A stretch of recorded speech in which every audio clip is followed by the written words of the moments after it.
Kabanata 1851 Kaayusan ng Kaluluwa. Walang bilang na tao mula sa 10,000 mga mag-aaral ng kultura ang namatay sa dagat ng mga alabok.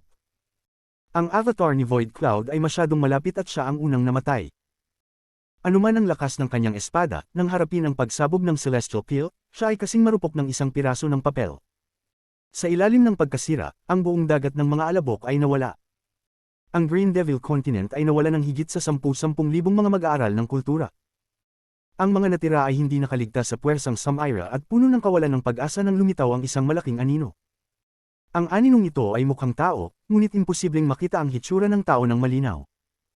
Inalimpuyo nito ang kanyang manggas at binalot ang natitirang mga mag-aaral ng Green Devil Continent. Habang papalapit ang puwersang Samira, ang figure ay umatras muli, halos nakakaiwas sa puwersang Samira. Pagkatapos, ang figure ay nawala ng walang bakas, ngunit sa katotohanan, siya ay nasugatan pa rin. Ang dagat ng mga alabok ay naging isang walang laman na kalawakan, at ang lupa sa paligid ng dagat ng mga alabok sa Heavenly Bull Continent ay nagsimulang gumuho.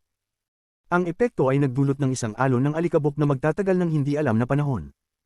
Ang lupa ng Green Devil Continent ay naghiwa-hiwalay din. Ang mga pira-pirasong lupa ay lumipad sa kalangitan tulad ng mga ulap at kumalat ng malawakan. Sa kabutihang palad, ang Celestial Peel ay sumabog sa gitna ng dagat ng mga alabok. Kung ito ay mas malapit sa Heavenly Bull Continent, magdudulot ito ng seryosong pinsala sa lupa. Dito, makikita kung gaano kakakaibang at misteryoso ang pinagmula ng Celestial Peel. 3 araw pagkatapos, ang mapanirang lakas ng pagsabog ng Celestial Peel ay sa wakas hamina hanggang sa tuluyang mawala. Gayunpaman, ang alikabok na bumabalot sa mga gilid ng dalawang kontinente ay patuloy pa rin.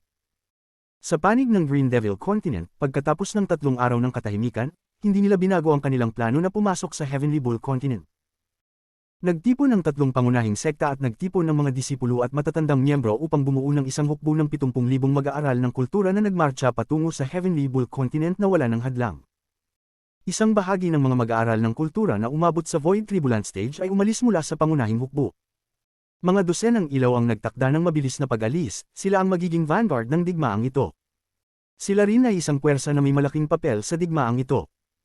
Heavenly Bull Continent, isang hanay ng mga bundok malapit sa dagat ng mga alabok.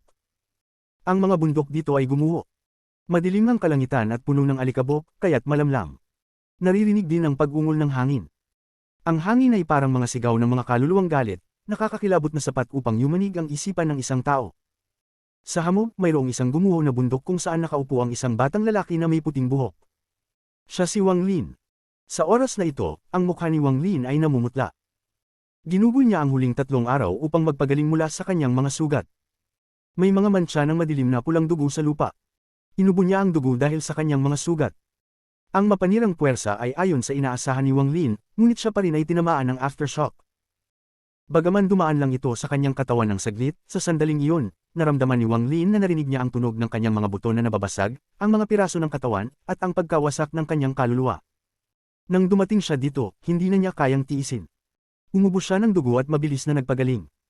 Kung isang ordinaryong mag-aaral ng kultura, kung hindi sila namatay, kailangan nilang maghanap ng ibang katawan.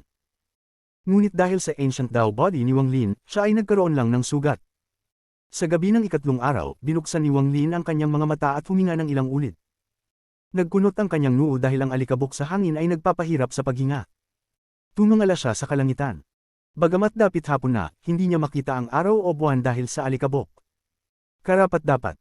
Bagamat ako'y sugatan, nang sabihin niyang hindi niya ako palalayain bago siya mamatay, ibig sabihin ay malamang na nagdala siya ng kanyang avatar. Ngunit ang avatar na iyon ay tuluyang namatay na. Ang kamatayan ng avatar ay makakaapekto sa orihinal na katawan. Hindi ko lang alam kung gaano kalaki ang epekto. Hindi ito dapat maliit. At nakuha ko pa ito. Inalag ni Wang Lin ang kanyang ulo at ang kanyang namumutlang mukha ay bahagyang namula. Pagkatapos, itinaas niya ang kanyang kamay at nagliwanag. Isang compass ang lumitaw sa kanyang palad. Ang compass na ito ay mukhang ordinaryo at ang mapa ng dagat ng mga alabok ay nawala mula dito. Sa halip, ang lugar sa paligid ni Wang Lin ngayon ang nakikita. Wala itong ilaw. Ang set ng mga limitasyong ito ay misteryoso, at kapag inangkin ko ito, madidagdagan ang aking esensya ng limitasyon. Gayunpaman, may gamit pa rin ito, kaya hindi na kailangang magmadali upang angkinan ito. Ang dahilan kung bakit pinili ni Wang Lin na magpagaling dito ay bahagyang dahil sa limitasyong ito. Bago siya magsimulang magpagaling, nag-set up siya ng limitasyon dito. Pinaliit niya ito, na mas pinatibay pa ito, at pinapayagan lamang ang mga tao na umalis kaysa pumasok. Ang aking mga sugat ay gumaling ng 70% hanggang 80%, kaya't hindi na dapat magkaroon ng problema. Ngayon na kumpleto na ang aking water essence, kailangan kong bumalik sa Great Soul Sect. Nais ko sanang malaman kung nakuha nila ang aking jade.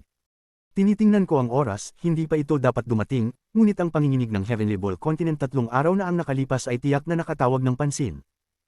Pinag-isipan ni Wang Lin habang tumayo. Ang kanyang mga mata ay kumikislap nang inilabas ng kanyang kaliwang kamay ang isang jade na kanyang hawak. Ang jade na ito ay mukhang ordinaryo, ngunit naglalaman ito ng record ng pagpasok ni Wang Lin sa dagat ng mga alabok sa pangalawang pagkakataon, nang sirain niya ang 3 watawat, nakawin ang compass, putulin ang celestial peel, at patayin si Void Cloud. Ito ay nag-record hanggang sa umalis si Wang Lin mula sa dagat ng mga alabok. Hindi batang mag-aaral ng kultura si Wang Lin na hindi alam ang mga bagay. Matapos sumali sa Great Soul Sect, alam niya na ang mga merito ay pangunahing paraan upang makakuha ng mga yaman, gamot, at mga pamamaraan ng kultura mula sa isang sekta. Kung sinabi lang niya sa ibang tao, maaaring magduda sila o hindi paniwalaan siya. Ang pinakamahusay na paraan upang patunayan ang sarili ay, syempre, ang mag-record ng lahat sa isang jade. Tungkol sa kung ito ay totoo o hindi, sapat na ang tumingin dito. Pagkatapos mag-isip ng kaunti, pinunasan ni Wang Lin ang eksena ng kanyang pagkuha ng compass, iniwan lamang ang kanyang pagputol sa celestial peel. Ito na ang sapat. Sa pamamagitan nito, maaari kong hilingin ang multi-layered illusion spell mula kay Steamed Green Bull. Itinago ni Wang Lin ang jade at compass. Matapos alisin ang limitasyon, lumipad si Wang Lin patungo sa kalaliman ng Heavenly Bull Continent. Matapos lumipad ng higit sa 100,000 talampakan, may mga alon na narinig at siya ay nawala.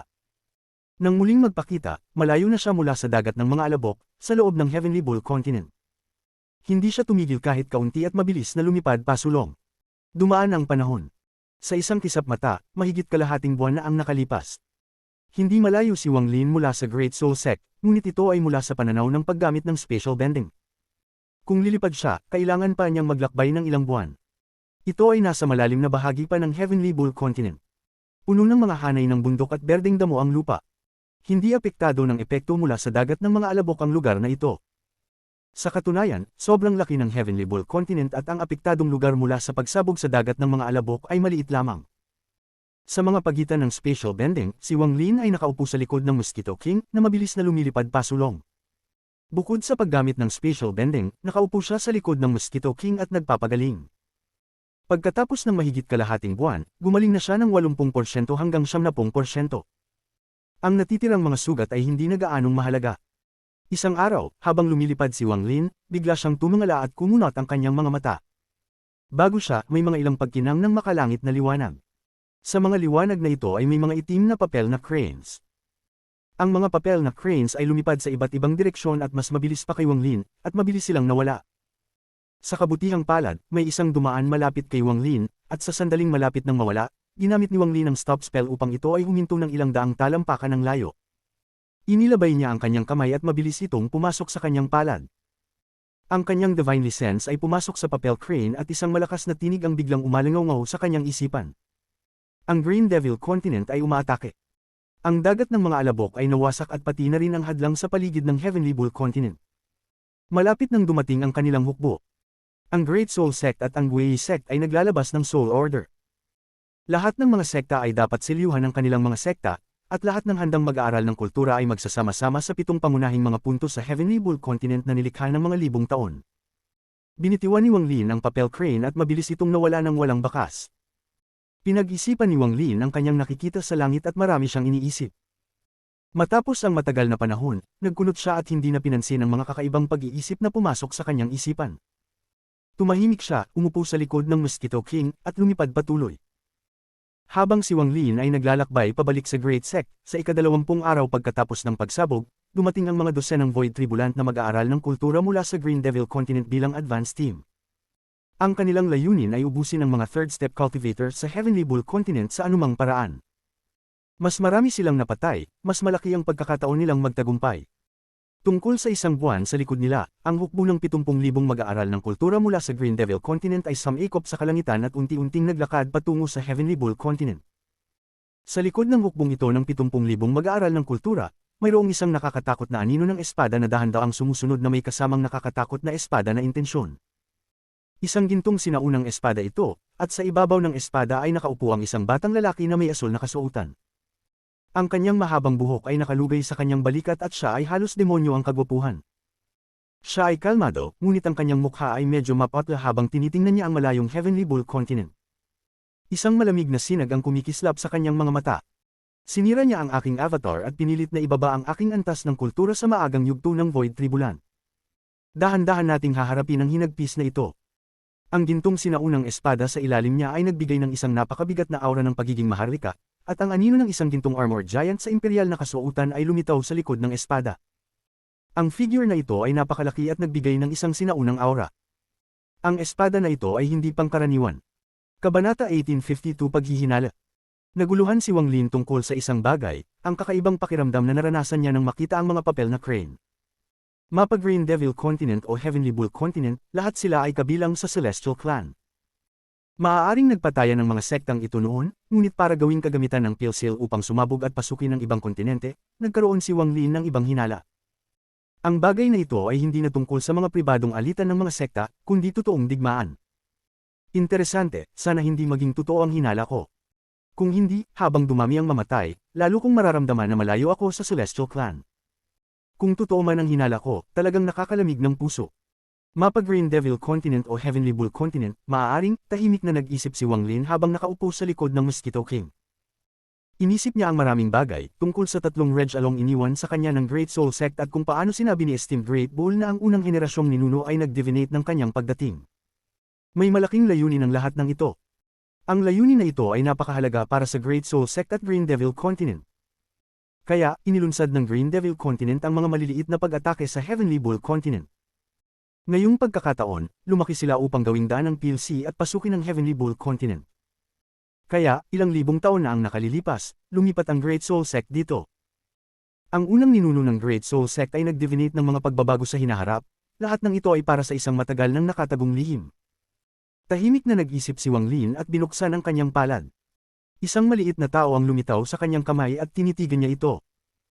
Matapos ang matagal na oras, hindi niya ito ginamit upang mag-divinate ng mga pagbabago sa hinaharap kundi isinara ang kanyang palad upang itago ito. Kahit alam ko na ang mangyayari, wala rin naman akong magagawa. Sa tulong ng aking Dao spell, hindi ko pa rin kayang i-divinate ito. Iniwan sa akin ng aking ninuno ang tatlong Reg Along iyon, at isa na roon ay ang kanyang sariling divination. Tiyak na alam niyang magtatanong ako tungkol dito, kaya't iniwan niya akong may sagot, ngumiti si Wang Lin at hindi ginamit ang Reg Along iyon. Hindi niya kinakailangang malaman kung paano, at mula sa mga pahiwatig, nakagawa siya ng ilang hinala. Ngayon, kailangan na lang niyang kumpirmahin ang mga ito hanggang sa makuha niya ang tunay na sagot. Magaling si Wang Lin sa ganitong mga bagay, o kaya naman ay maaari niyang baliwalain ang digmaan dito at umalis na lang ng maaga. Pagkalipas ng 10 araw, lumitaw si Wang Lin sa labas ng Great Soul Sect. Sa sandaling lumitaw siya, ilang sinag ng liwanag ang lumipad patungo sa kanya. Nararamdaman ni Wang Lin na parang ang Great Soul Sect ay nasa isang kalituhan at napapaligiran ng mga distortion. Ang mga alon ng killing intent na nagdulot ng pagkipot ng kanyang mga mata ay nagmula sa mga distortion. Hindi ito nakatuon kay Wang Lin, kundi bahagi lang ng proteksyon ng formation sa paligid ng Great Soul Sect.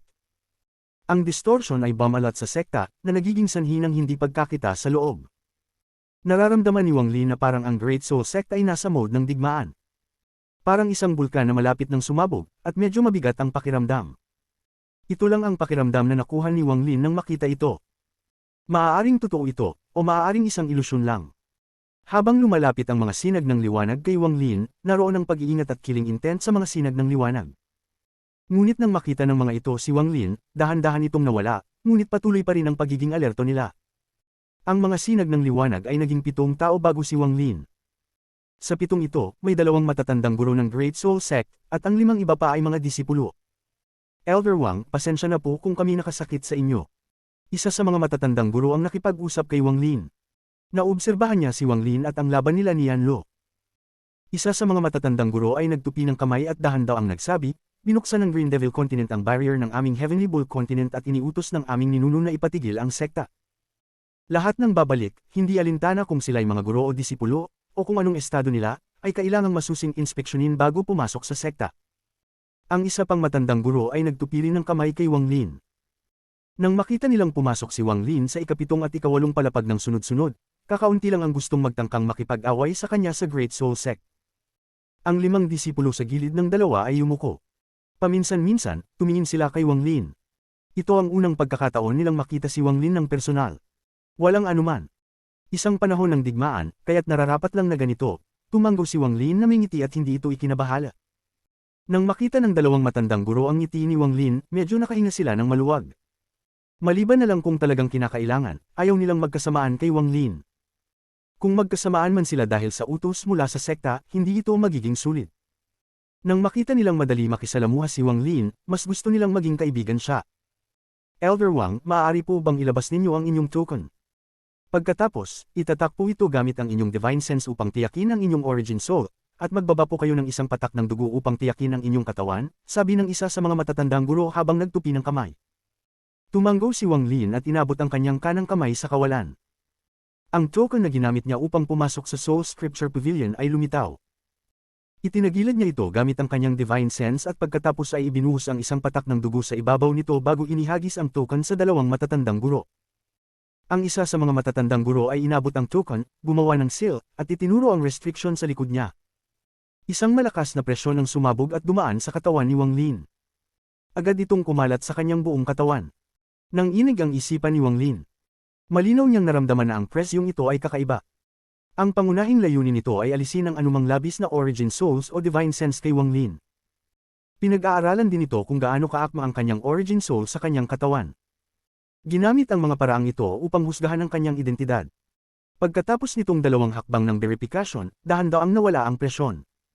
Doon lang tuluyang nakahinga ng maluwag ang dalawang matandang guro. Ibinalik nila ang token kay Wang Lin at isa sa kanila ang ngumiti. Elder Wang, pasensya na po sa abala. Maaari na po kayong pumasok sa restriction at bumalik sa sekta. Kami po ay may duty pa kaya't kailangan naming magbalik at hindi po kami makakasama kay Elder Wang. Sana po ay inyong maunawaan. Kung ang iba ay magalang sa kanya, magagalang din siya sa kanila. Naging isang Grand Scholar siya sa Dream World kaya't may kabiganian siya. Ngumiti siya at nagtupi ng kamay sa dalawa. Habang papalabas na siya, bigla siyang nagtanong ng isang bagay. Nangyari ba ang isang bagay sa sekta kamakailan? Nagkatinginan ang dalawang matandang guro. Isa sa kanila ay Bamulong, 7 araw na ang nakalilipas, may isang cultivator mula sa Green Devil Continent na nagtangkang magtago sa Great Soul Sect. Nahanap siya ni Elder Shudang at agad siyang pinatay. Ang aming ninuno ay labis na nagalit at pagkatapos, dito, ngumiti ang matandang guro ng mapait at umalis pagkatapos magtupi ng kamay kay Wang Lin. Tahimik na nag-isip si Wang Lin at pagkatapos ay lumipad papasok sa Great Soul Sect. Ang pakiramdam ng presyon ay lalong tumindi. Ang buong Great Soul Sect ay puno ng mga sinag ng liwanag habang ang mga disipulo ay lumilipad sa pagitan ng mga bundok. Ang mga malalaking materyales na mahirap ilagay sa storage spaces ay inilipat ng mga cultivators sa mga bundok. Marami ring mga disipulo sa mga malalaking bundok ng mga halamang gamot, nangangalap ng mga halamang gamot at ipinapasa sa mga matatandang alchemist upang simulan ang pagre-refine ng mga pills. May iba't ibang alon ng cultivation na nagmumula sa maraming bundok. Malinaw na ang mga matatandang guro ay nasa loob ng closed-door cultivation upang manatili sa kanilang pinakamataas na antas upang magawa ang mga gawain na ibibigay ng sekta. Ang lahat ng mga bundok sa sekta ay masigla, maliban sa bundok ng apoy ni Wang Lin, na walang anumang ingay o galaw. Nang tumingin siya roon, nakita niya si Fan Shanmeng na nakaupo ng hindi kumikilos sa kanyang kuweba. Nag-isip sandali si Wang Lin at inihagis ang kanyang manggas. Hindi siya bumalik sa kanyang bundok kundi nagpunta patungo sa mga kalaliman ng sekta, kung saan naruroon si Old Ancestor Green Bull. Magandang araw, Elder Wang. Ang disipulo ng Dao Burning Peak ay bumabati kay Elder Wang. Ang disipulo ng Breaken Peak ay bumabati kay Elder Wang. Sa kanyang daraanan, lahat ng mga disipulo na nakita si Wang Lin ay tumigil upang bumati sa kanya bago bumalik sa kanilang mga gawain. Hindi tumigil si Wang Lin, tumanggo lang siya habang patuloy na lumilipad. Ang kanyang cultivation ay hindi ordinaryo, kaya't nakatawag pansin sa mga matatandang guro na nadaanan niya. Ngunit nang makita nilang si Wang Lin ito, lahat sila ay umatras ng kanilang mga divine sense. Pagkalipas ng ilang sandali, ang Green Heavenly Peak ay lumitaw sa harap ni Wang Lin. Nag-teleport siya at lumitaw sa labas ng Green Heavenly Peak. Inihagis niya ang kanyang mga kamay patungo sa tuktok at kalmadong nagsalita. Nais ko pong batiin si Esteemed Green Bull. Ang Green Heavenly Peak ay tumaas at ngayon ay napapaligiran ng isang manipis na layer ng green mist. Nang magsalita si Wang Lin, gumalaw ang mist at ipinakita ang isang butas. Pumasok ka. Echoed ang boses ni Esteemed Green Bull. Hindi nagatubili si Wang Lin at pumasok sa butas. Pagkapasok niya, muling tinakpan ng mist ang butas. Sumunod siya sa mist at nakarating sa Green Heavenly Peak. Doon, nakita niya si Esteemed Green Bull na nakaupo sa malayo, hawak ang solidong origin soul na parang maliit na tao sa kanyang palad. Ang maliit na tao ay nagkawtaw kay Esteemed Green Bull. Tumayo si Wang Lin sa gilid at tahimik na pinanood ang maliit na tao sa palad ni Esteemed Green Bull. Matapos ang ilang sandali, ang maliit na tao ay nagkawtaw ng 6 na beses at mukhang napagod. Isinara ni Esteemed Green Bull ang kanyang palad at ang maliit na tao ay nawala. Nakuha ko na ang inyong jade. Ang bagay na ito ay itinuturing na merito. Dahan-daang binuksan ni Esteemed Green Bull ang kanyang mga mata at tumingin kay Wang Lin na may ngiti. Ang Green Devil Continent ay nagkaroon ng maraming maliliit na sigalot sa aming Green Bull Continent, ngunit ito ang unang pagkakataon nilang gumawa ng isang ganitong kalaki. Talaga nilang natutunan ng paraan upang gawing PLC. Ang bagay na ito ay hindi matatapos sa isang maikling panahon. Ang Green Devil Continent ay may 3 malalaking sekta, at ang kanilang mga ninuno ay nasa parehong cultivation level ko. Ngunit walang problema. Ako lang mag-isa ay kayang labanan ang dalawa sa kanila. Ang mga mata ni Esteemed Green Bull ay naglabas ng malamig na liwanag. Kung siya mismo ang nagsabi nito, ibig sabihin ay hindi maganda ang nakikita niya sa Soul Eye daw. Nananatiling hindi nagbago ang ekspresyon ni Wang Lin at umupo siya sa tapat ni Esteemed Green Bull. Tumingin siya kay Esteemed Green Bull at bigla ay nagsalita. Nais ko po ang multi-layered illusion sa ika-9 na palapag ng Soul Scripture Pavilion. Kabanata 1853 Pinagmumultuhan. Pumikit ng bahagya si itinatanging Green Bull at nag-isip ng tahimik. Ang multi-layered illusion sa ika-9 na palapag ay ang pinakamalakas na spell ng Great Soul Sect. Kung dati, ayos lang na ipasa ito kay Wang Lin, ngunit pinaniwalaan ng unang henerasyong ninuno na aabutin si Wang Lin ng 300 taon bago makapasok sa ika-9 na palapag. Habang nag-iisip, biglang nagsalita si itinatanging Green Bull, ang Soul Scripture Pavilion ay may ika-10 palapag. Nananatiling kalmado si Wang Lin, ngunit medyo lumiit ang kanyang mga mata. Hindi ko kayang pumasok sa ika-10 palapag. Tanging ang unang henerasyong ninuno lamang ang nakapasok doon. Diyan siya pumanaw habang nakaupo. Nang masabi ito ni itinatanging Green Bull, muli siyang napanatiling tahimik. Tahimik ding nag-isip si Wang Lin. Hindi niya malaman kung bakit ibinunyag ito sa kanya ni itinatanging Green Bull. Pagkalipas ng matagal na oras, mga isang insenso ng oras, tumingin si itinatanging Green Bull sa malalayong kalangitan at nagsalita ulit. Hindi sapat ang iyong merito upang makuha ang kumpletong multi-layered illusion spell sa ika-9 na palapag. Itinaas ni Wang Lin ang kanyang kanang kamay at isang jade ang lumitaw sa kanyang kamay. Ibinigay ito kay itinatanging Green Bull. Kung idagdag ito, sapat na ba? Nagkunot ng noo si itinatanging Green Bull at tumingin kay Wang Lin. Kinuha niya ang jade at pinasok ang kanyang divine sense dito. Agad niyang binago ang kanyang ekspresyon. Tumingin siya kay Wang Lin bago muling tumutok sa jade. Matapos makita ang lahat ng ginawa ni Wang Lin upang putulin ang celestial peel, huminga ng malalim si itinatanging Green Bull. Tumingin siya kay Wang Lin nang may misteryosong liwanag sa kanyang mata. Dahil sa kanyang antas ng cultivation, natural niyang nasuri na totoo ang lahat ng nakita niya sa jade. Sa pamamagitan ng mga nahulog na prediksyon at mga lihim na ulat na natanggap niya, malinaw niyang na-reconstruct ang nangyari sa PLC sa kanyang isipan. Bagaman si Wang Lin ay 80% hanggang 70% na gumaling, may natirang sugat na hindi mabilis gumaling. Ang lahat ng ito ay nagdagdag upang gawing totoo ang nakatala sa jade. Magaling, magaling, magaling. Hawak ni itinatanging Green Bull ang jade at nagsimulang tumawa. Inilabas niya ang kanyang kaliwang kamay at isang malakas na alon ng enerhiya ang pumasok sa katawan ni Wang Lin. Narinig ang tunog ng mga pop at agad na gumaling ang lahat ng natirang sugat ni Wang Lin. Ngayon, nakamit mo ang isang malaking merito. Sa aking Great Soul Sect, basta may merito, bibigyan ka ng gantimpala. Maibibigay ko sa iyo ang kumpletong multi-layered illusion spell mula sa ika-9 na palapag. Pero kailangan mong mangako sa akin ng isang bagay. Tumingin si itinatanging Green Bull kay Wang Lin. Habang mas tinitingnan siya, lalo niyang pinapahalagahan si Wang Lin. Talagang kahanga-hanga ang unang henerasyong ninuno sa pagpili ng isang tao na may ganitong tapang at lakas ng loob. Hindi naramdaman ni Wang Lin ang anumang kasiyahan mula sa mga salita ni itinatanging Green Bull. Kalmado siyang tumingin dito at nagtanong, anong kondisyon? Patayin ng 10 Green Devil Continent Early Stage Void Tribulant Cultivators at 3 Green Devil Continent Mid Stage Void Tribulant Cultivators. Pumasok sa ika-9 at ika-10 palapag ng Soul Scripture Pavilion. Kapag nagawa mo ang 3 bagay na ito, maaari ka nang umalis sa Great Soul Sect.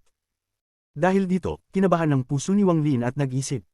Talaga nga bang may balak siyang umalis sa kanyang pagbabalik? Nais niyang tulungan ng Great Soul Sect hanggat maaari bago siya umalis upang makaiwas sa gyera. Sa katunayan, ang kanyang mga layunin ay ang Donglin Sect at ang malalayong Ancient Dao Clan, kaya't hindi siya maaaring manatili sa Heavenly Bull Continent ng matagal. Bukod dito, may mga hinuha siya tungkol sa giyerang ito, kaya't hindi siya nais masyadong ma-involve. Maliwanag na iniisip ni itinatanging Green Bull ang mga ito ngunit hindi pinilit si Wang Lin na manatili. Sa halip, nagtakda siya ng 3 kondisyon at ito ay nagpapaalala kay Wang Lin sa 3 regalo. Matapos mag-isip ng matagal, tumingin si Wang Lin kay itinatanging Green Bull at seryosong tumango. Wala man siyang alam tungkol sa layunin ng Great Soul Sect, talagang tinulungan siya nito, at si Wang Lin ay magbabayad sa mga tumulong sa kanya. Ngayon na pumayag siya sa 3 kondisyon, at bagaman mahirap, natukoy ni Wang Lin na maaari itong magawa. Nakita ni itinatanging Green Bull na tumango si Wang Lin at ngumiti. Hindi na siya nagsalita. Inilabas niya ang kanyang manggas at isang sinaunang jade ang lumipad patungo kay Wang Lin. Nahulog ito kay Wang Lin. Nandyan ang napakalakas na spell ng Great Soul Sect. Ang kumpletong multi-layered illusion spell mula sa ika-9 na palapag. Upang magtangkang gamitin ang spell na ito, kailangan mong gawing perpekto ang Ghostly Sail. Ngayon na nagsimula na ang digmaan, ibibigay ko sa iyo ang lahat ng materyales. Gayunpaman, ang Ghostly Sail ay nangangailangan ng isang kaluluwa, at kung wala kang angkop na kaluluwa, maaari kang pumunta sa Ghost Peak para maghanap. Habang nagsasalita si itinatanging Green Bull, iniabot niya kay Wang Lin ang isang bola ng liwanag na naglalaman ng maraming materyales para sa pag-refine. Ibinangon ni Wang Lin ang kanyang manggas at inilagay ang bola ng liwanag sa kanyang manggas. Tumayo siya, nagkamay kay itinatanging Green Bull at umalis. Wala kang masyadong oras. 7 araw mula ngayon, ipadala kita kasama ng ilang elders upang bantayan ang isa sa mga 7 meridian ng Heavenly Bull. Ang mga salitang ito ni itinatanging Green Bull ay umalingaw, ngunit hindi na lumingon si Wang Lin habang umaalis sa Green Heavenly Peak. Lumipad si Wang Lin pabalik sa kanyang bundok. Parang nawala ang apoy sa loob matapos niyang umalis, ngunit nanatili itong pula. Gayunpaman, nang damapo si Wang Lin sa bundok, muling sumak ito at isang mahina na kaluskos ang narinig. Si Fan Shanmeng, na may mga mata na nakapikit, ay biglang binuksan ang mga mata at nagpanik ng kaunti. Kinagat niya ang kanyang ibabang labi at, nang makita niyang hindi tinawag ni Wang Lin matapos ang 1 oras, nakaramdam siya ng hindi pagkakaayos. Sa sandaling ito, walang oras si Wang Lin na mag-alala kay Fan Shanmeng. Dumating siya sa kanyang kuweba at naupo. Isang bola ng liwanag ang lumipad mula sa kanyang manggas at pagkatapos basagin ang bola ng liwanag, lumitaw ang mga materyales para sa pag-refine ng Ghostly Sail sa kuweba. Iba-iba ang mga materyales na ito, ngunit lahat sila ay labis na mahalaga. Pagkatapos ng lahat, si itinatanging Green Bull ang nagbigay sa kanya, kaya't lahat ng ito ay may napakagandang kalidad. Matapos tignan ng mga materyales, kinuha niya ang sinaunang jade na naglalaman ng multi-layered illusion spell. Pinapasok niya ang kanyang divine sense at in-memorize ang lahat ng nilalaman nito, pati na rin ang paraan upang i-refine ang Ghostly Sail. Ayon sa jade, ang pangalan ng Ghostly Sail ay Ghost Sail. Ito ay nahahati sa simula, kalagitnaan, mataas, extreme, at absolute grade. Ang bawat grado ay tumutugma sa 2 layer ng illusion. Sa Great Soul Sect, karamihan sa mga disipulo ay may simula grade lamang, at ang mga elders lamang ang nakakamtan ng kalagitnaan grade. Ang ilang mga core disciples na pinipili ng kanilang guro ay maaaring bigyan ng kalagitnaan grade Ghostly Sail upang protektahan ang kanilang sarili. Ang Ghostly Sail ni Fan Shanmeng ay kalagitnaan grade, at ito ay isang bagay na ibinigay sa kanya ni Yanlo. Normal na isang kalagitnaan grade Ghostly Sail ay malakas na, at kung gagamitin ng maayos, maaaring hindi ito makialam sa cultivation. Napatunayan na ito sa mga kamay ni Fan Shanmeng. Kung makakakuha ng isang mataas o extreme grade Ghostly Sail at pagsamahin ito sa multi-layered illusion, magiging nakakatakot. Ang absolute grade ay sobrang hirap i-refine. Sa buong Great Soul Sect, isa lamang ang mayroon. Ang Ghost Sail na ito ay ang Sect Protection Formation sa paligid ng Great Soul Sect. Mula sa pananaw ni Wang Lin, ang pormasayo na ito ay hindi pa ganap na aktibo, at tanging maliit na bahagi lamang ng kapangyarihan nito ang ginagamit. Malinaw niyang nabuo ito sa kanyang isipan batay sa impormasyong nakatala sa Jade at sa kanyang sariling mga hinuha. Ang Ghostly Sail ay nangangailangan ng kaluluwa upang makumplito ang proseso ng pag-refine, ngunit ang kaluluwa ay hindi kailangang maging mula sa isang cultivator, o mas mataas na cultivator, kailangan ito ng isang patay na kaluluwa. Nag-cruise ang mga kilay ni Wang Lin, ito ang unang beses na narinig niya ang salitang, patay na kaluluwa. Ang Jade ay nagbigay ng definisyon sa patay na kaluluwa bilang isang tao o hayop na namatay ngunit may natirang sapat na obsesyon, hindi pagkakasunduan, o puot na nagbigay daan upang magkamolde ng isang hindi nakikita o hindi nararamdamang nilalang. Kaunti na lang at magiging isang walang kwentang kaluluwang puno ng puot, ngunit kung kulang naman, wala talagang mabubuo. Kaya't isa sa mga ito ay napakahirap makuha. Ang Great Soul Sect ay may hindi mabilang na mga tao na nag-aaral ng mga patay na kaluluwa, at unti-unti nilang natuklasan ang isang paraan upang i-refine ang mga ito mula sa mga tao o hayop bago sila mamatay. Gayunpaman, ang mga patay na kaluluwang nakuha mula sa pamamaraang ito ay kulang sa pagsubok ng panahon, at anuman ang antas ng kultibasyon ng tao o hayop, ang patay na kaluluwa ay maaaring gamitin lamang upang mag-refine ng mga simula-grade na ghost cells, o pinakamataas na kalagitnaan grade. Ang mga patay na kaluluwang ito ay kayang tiisin lamang ang 3 o 4 na layer ng ilusyon. Pag lumampas pa, hindi nila kayang tiisin ito at magkakabasag. Ang patay na kaluluwa na ito ay maaaring ituring na isang kalooban. Tanging isang patay na kaluluwa na may malakas na kalooban, na pino ng panahon upang maging mas malakas, ang kayang tiisin ng higit sa 4 na layer ng ilusyon. Ang prinsipyo ng multi-layered illusion ay malinaw na ang kalooban na ito.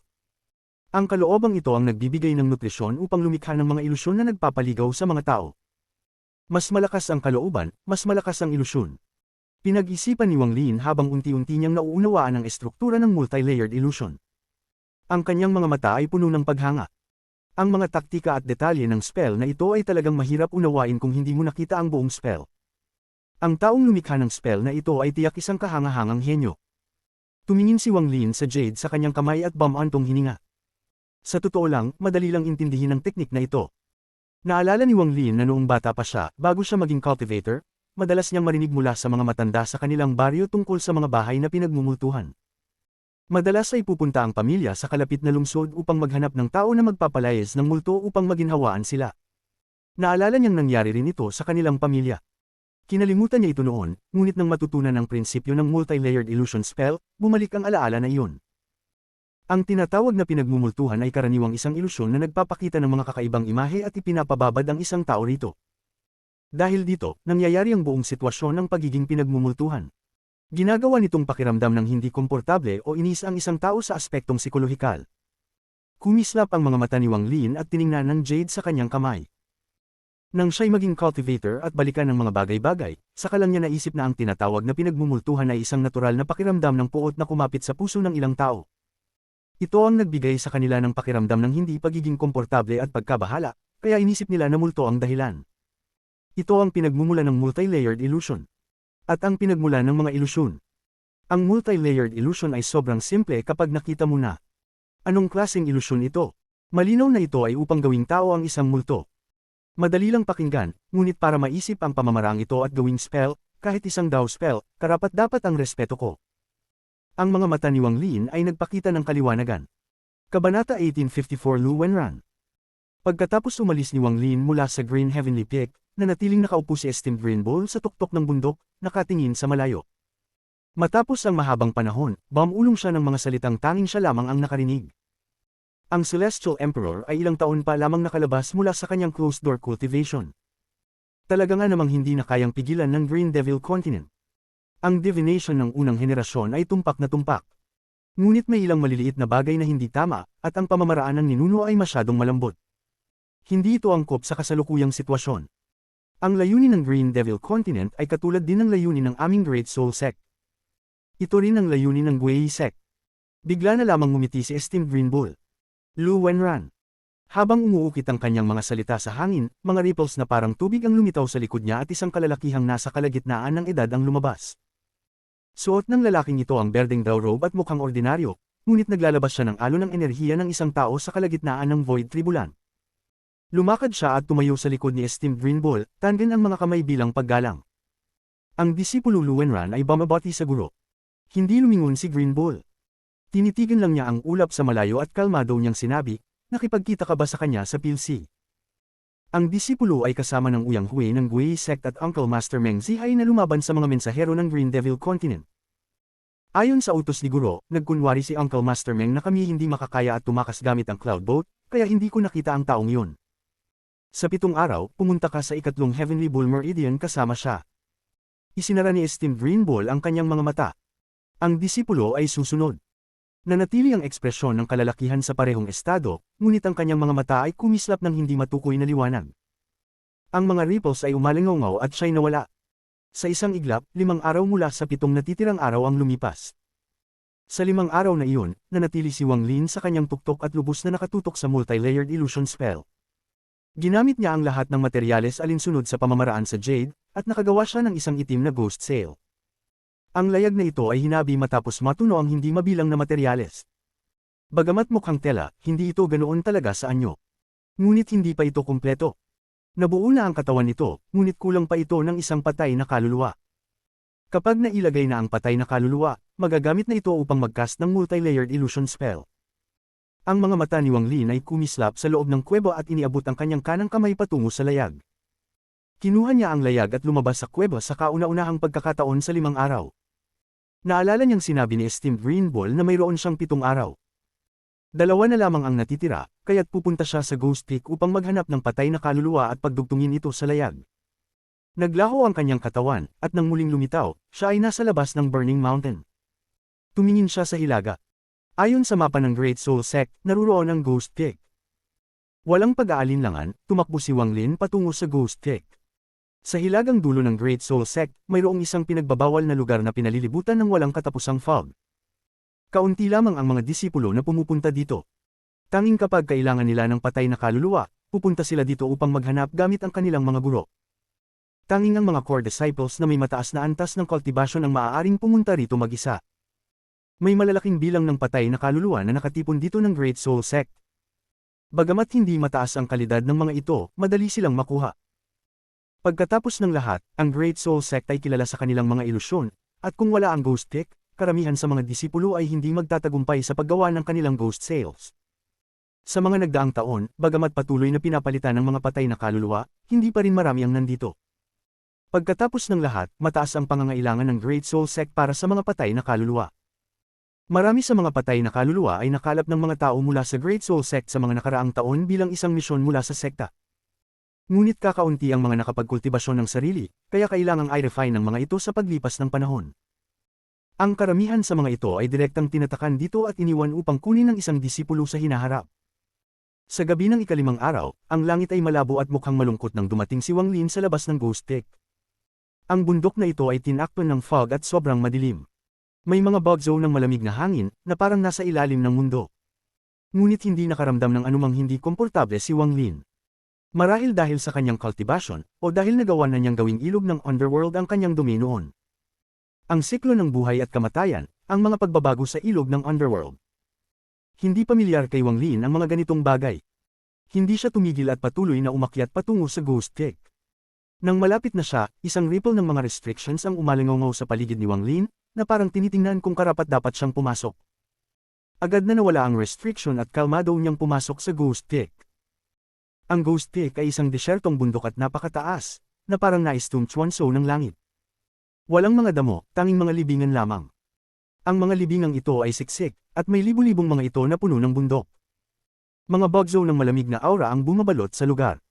Kung tumayo ka roon at isara ang iyong mga mata, mararamdaman mo ang walang katapusang mga alingaw-ngaw na umaabot sa lugar. Bagamat tahimik dito, malakas ang nararamdamang presensya. Naglakad si Wang Lin sa tabi ng mga libingan. Bawat isa sa mga ito ay naglalaman ng patay na kaluluwa, hindi kumpleto. Minsan, ang mga cells ay humuhupa at lumulutang ang ilan sa mga aura nito. Tahimik si Wang Lin habang naglalakad. Ang kanyang divine sense ay kumalat habang papunta siya sa tuktok ng bundok. Habang umaakyat siya, nababawasan ang bilang ng mga libingan. Papalapit siya sa tuktok nang makita niya ang isang pambihirang libingan. Ito lamang ang libingan na may tombstone. Ang mga nakasulat sa tombstone ay malabo at naglalabas ng amoy ng pagkabulok. Hindi matukoy kung gaano na ito katagal nandoon. Isang babae na may mahabang buhok na nakasuot ng puti ang nakaluhod sa ilalim ng tombstone. Siya ay umiiyak. Ang iyak ay pumasok sa puso ni Wang Lin. Malinaw ito at tila nagpapaalala ng isang bagay sa kanyang puso. Ang lugar na ito ay tahimik maliban sa iyak na ito. Isang maliit na hangin ang dumaan at bahagyang itinaas ang kanyang buhok. Tumingin si Wang Lin sa babae sa puti at tumigil. Hindi niya ipagpatuloy ang pag-akyat, ngunit kalmado siyang tinitigan siya. Matapos ang ilang sandali, huminto ang iyak. Parang napansin ng babae na may isang tao sa likod niya, ngunit hindi siya lumingon. Ito ang aking tombstone. Matapos ang mahabang panahon, isang ghostly na tinig ang nanggaling mula sa babae sa puti. Ang tinig ay malabo, parang mula sa malayo. Kung hindi mag-ingat, mahirap marinig. Tahimik na nag-isip si Wang Lin sandali at pagkatapos ay dahan-daw ang sinabi, nakikita ko ito. Nang magsalita si Wang Lin, biglang nayanig ang babae sa puti na parang nais niyang lumingon, ngunit pagkatapos ng ilang saglit na pag-iisip, hindi siya lumingon. Matapos ang mahabang panahon, tinanong ng babae, nakikita mo ba ako? Naririnig mo ba ang aking iyak? Nakikita ko, kalmado na sagot ni Wang Lin. Sa totoo lang, kung nais niya, makikita niya ang lahat ng mga patay na kaluluwa rito. Ito ay may kinalaman sa kanyang essence ng buhay at kamatayan. Buhay at kamatayan, ang pagkakaiba ng kaliwa at kanan. Magkapareho ngunit magkaiba. Hinaplos ng babae ang mga nakasulat sa tombstone at dahan-dahang sinabi, hindi ikaw ang hinihintay ko. Hindi rin ako ang iyong kaluluwa. Tumingin si Wang Lin pataas at tinitigan ang tuktok ng bundok. May 7 o 8 libingan pa roon na naglalabas ng madilim na aura. May mga patay na kaluluwa doon, at 2 o 3 sa mga ito ay malakas na sapat upang maging middle-grade ghost sales. Ito ang pinakamataas na kalidad ng mga patay na kaluluwa sa Ghost Cake. Hindi ko mahanap ang aking katawan, tanging tombstone na lamang ang aking nakita. Matapos magsalita ng babae sa puti, nagsimula siyang umiyak muli. Tahimik na nag-isip si Wang Lin sandali at pagkatapos ay tumigil. Habang patuloy siyang lumakad patungo sa tuktok ng bundok, sa mga mataas na kalidad na patay na kaluluwa, ngunit nang magpatuloy siya, ang iyak ng babae sa puti ay lalong tumindi. Nasaan ang aking katawan? Nasaan ang aking tahanan? Nasaan ang aking tahanan? Ang tinig ng babae ay pumasok sa puso ni Wang Lin at siya ay tumigil. Ano ang pangalan mo? Nakalimutan. Ang babae ay umiling habang umiiyak. Simula ngayon, tatawagan kitang Brilliant Void. Nang sabihin ni Wang Lin, bigla siyang lumingon at ini-wave ang kanyang kanang kamay. Ang babae ay nawala at ang tanging natira ay ang libingan at tombstone. Pagkaraan ng sandali, umalis si Wang Lin. Hindi niya pinili ang alinman sa mga mataas na kalidad na kaluluwa, ngunit ang babae sa puti, kahit na ang kanyang kaluluwa ay makakapag-refine lamang ng isang beginning grade ghost sale. Ngunit nang tanungin ng babae kung nasaan ang kanyang tahanan at pamilya, nang inig ang puso ni Wang Lin. Ang proseso ng pag-fuse ng patay na kaluluwa sa ghost sale ay hindi tumagal ng matagal. Isang araw lang ay sapat na. Nang ang patay na kaluluwa ng babae sa puti ay na-fuse sa ghost sale ni Wang Lin, ang kulay nito ay naging puti. Ang tunog ng iyak ay lumabas mula sa puting layag at pumasok sa puso ng isang tao.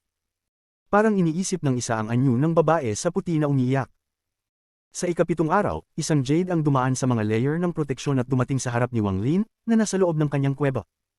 Wang Lin, pakinggan mo ang utos na ito, pumunta sa ikatlong key point ng Heavenly Bull at bantayan ito. Ang boses ni Esteemed Green Bull ay umalingaw sa kuweba at ang jade ay lumutang nang hindi kumikilos sa harap ni Wang Lin. Binuksan ni Wang Lin ang kanyang mga mata, kalmado ang kanyang mga mata. Ang kanyang divine sense ay tiningnan ng jade at ang impormasyon ay pumasok sa kanyang isipan.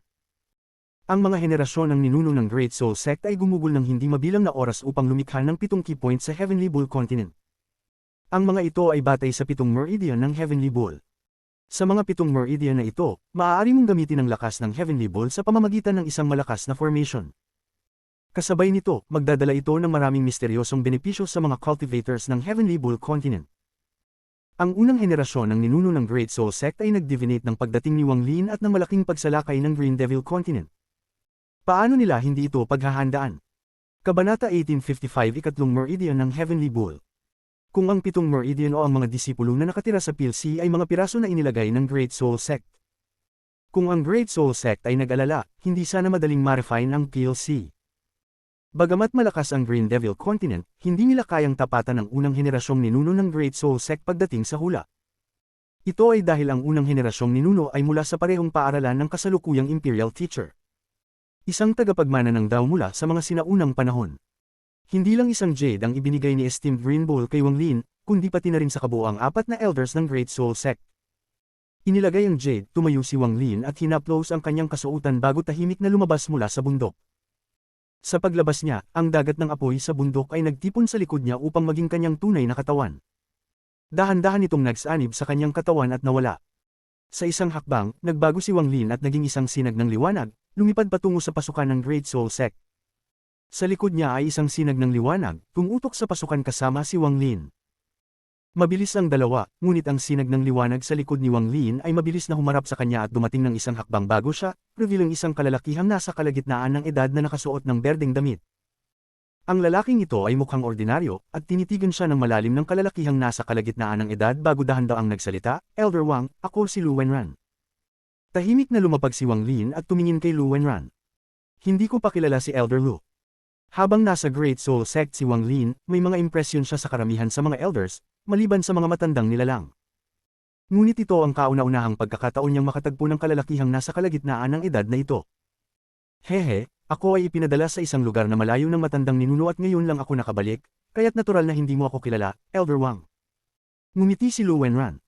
Habang sila ay nag-uusap, dalawang sinag ng liwanag ang dumating mula sa sekta, at lumitaw ang isang lalaki at isang babae. Ang babae ay si Yan Lu at ang lalaki ay isang batang tao na nakasuot ng dawis na kasuotan. Yan Lu ay bumabati kay Elder Lu. Hindi ko inaasahan na sasama si Elder Lu sa amin. Si Yan Lu at Lu Wenran ay kilala ang isa't isa at binati ang isa't isa ng ngiti. Isang karangalan na makasama si Elder Yan Lu at si Elder Shu Dong. Ngumiti si Lu Wenran at si Yan Lu. Pagbati, Elder Lu. Nananatiling kalmado ang batang lalaki sa dawis na kasuotan at ipinagbigay galang ang kanyang mga kamay kay Lu Wenran. Pagkatapos ay hindi na siya nagsalita. Mukhang siya ang uli na tahimik. Tinitigan ni Wang Lin ang tatlo sa kanila. Ang pinakamahina sa kanila ay nasa maagang yugto ng Void Tribulan. Ang kalalakihang nasa kalagitnaan ng edad na si Lu Wenran ay nasa kalagitnaan ng Void Tribulan. Siya ay nasa parehong antas ng pagkatalino gaya ng Seven-Colored Celestial Sovereign, ngunit pakiramdam ni Wang Lin ay malayo pa ang agwat. Sa 3 taong ito, isang makapangyarihang puwersa na ang nabuo. Kung ikukumpara sa kanila, ang pinakamataas na pagkatalino ni Wang Lin sa Spirit Void ay hindi kayang tapatan. Habang minamasdan ni Wang Lin ang tatlo, tinitigan din siya ng dalawa sa tabi ni Yan Lu. Sa mga panahong ito, nakuha ni Wang Lin ang isang tiyak na halaga ng kasikatan sa Great Soul Sect. Si Shu Dong ay tumingin kay Wang Lin at iniisip, ang taong ito na nakapasok sa ika-7 at ika-8 palapag ng Soul Scripture Pavilion ay hindi dapat maliitin. Ang taong ito ay ligtas na nakalabas sa PLC at nakapagpasabog ng Celestial Peel. Hindi ko siya dapat husgahan batay sa nakikita ko sa ibabaw. Gayun din, ang katotohanan na nakabalik siya mula sa PLC ng mabilis ay kahanga-hanga rin. Tinitigan ni Lu Wenran si Wang Lin. Nakabalik din siya mula sa PLC, ngunit gamit ang cloud boat ng unang ninuno na hawak ni Uncle Teacher Meng. Isa ito sa mga napaka-misteryosong yaman ng unang henerasyong ninuno, at ang bilis nito ay hindi kapanipaniwala. Okay, dahil nandito na tayong lahat, ang ating gawain ay pumunta sa ika-3 meridian ng Heavenly Ball at magbantay laban sa pagsalakay ng Green Devil Continent. Ang biyahe na ito ay magiging isa ng buhay at kamatayan, at hindi tiyak, mag-ingat tayong lahat. Naghinang si Lu Wenran at ipinagbigay galang ang kanyang mga kamay sa 3 iba pa. Tahimik na nagmuni si Wang Lin. Hindi rin nagsalita sina Yan Lu at Shu Dong, tumanggaw lamang sila. Mabilis na umalis ang 4 mula sa Great Soul Sect. Marami pang ibang grupo na tulad nila ang umalis mula sa Great Soul Sect. Lahat sila ay nakatanggap ng utos mula sa matandang ninuno upang magbantay sa iba't ibang lokasyon.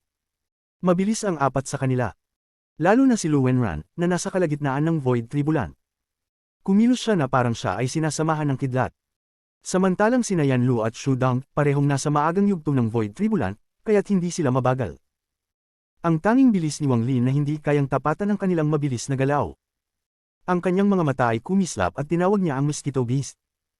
Naupo siya sa likod ng mosquito at tumulak pasulong. Paglabas ng Mosquito Beast, tumingin ang 3 sa likod. Napansin nilang lahat na kakaiba ang Mosquito Beast. Ngumiti si Lu Wenran at nagtanong, ang bilis ng malupit na hayop ni Elder Wang ay katulad ng isang cultivator ng Void Tribulan. Nais kong malaman, saan nakuha ni Elder Wang ito? Pagkabanggit ni Lu Wenran, tiningnan din sina Yan Lu at Shu Dong.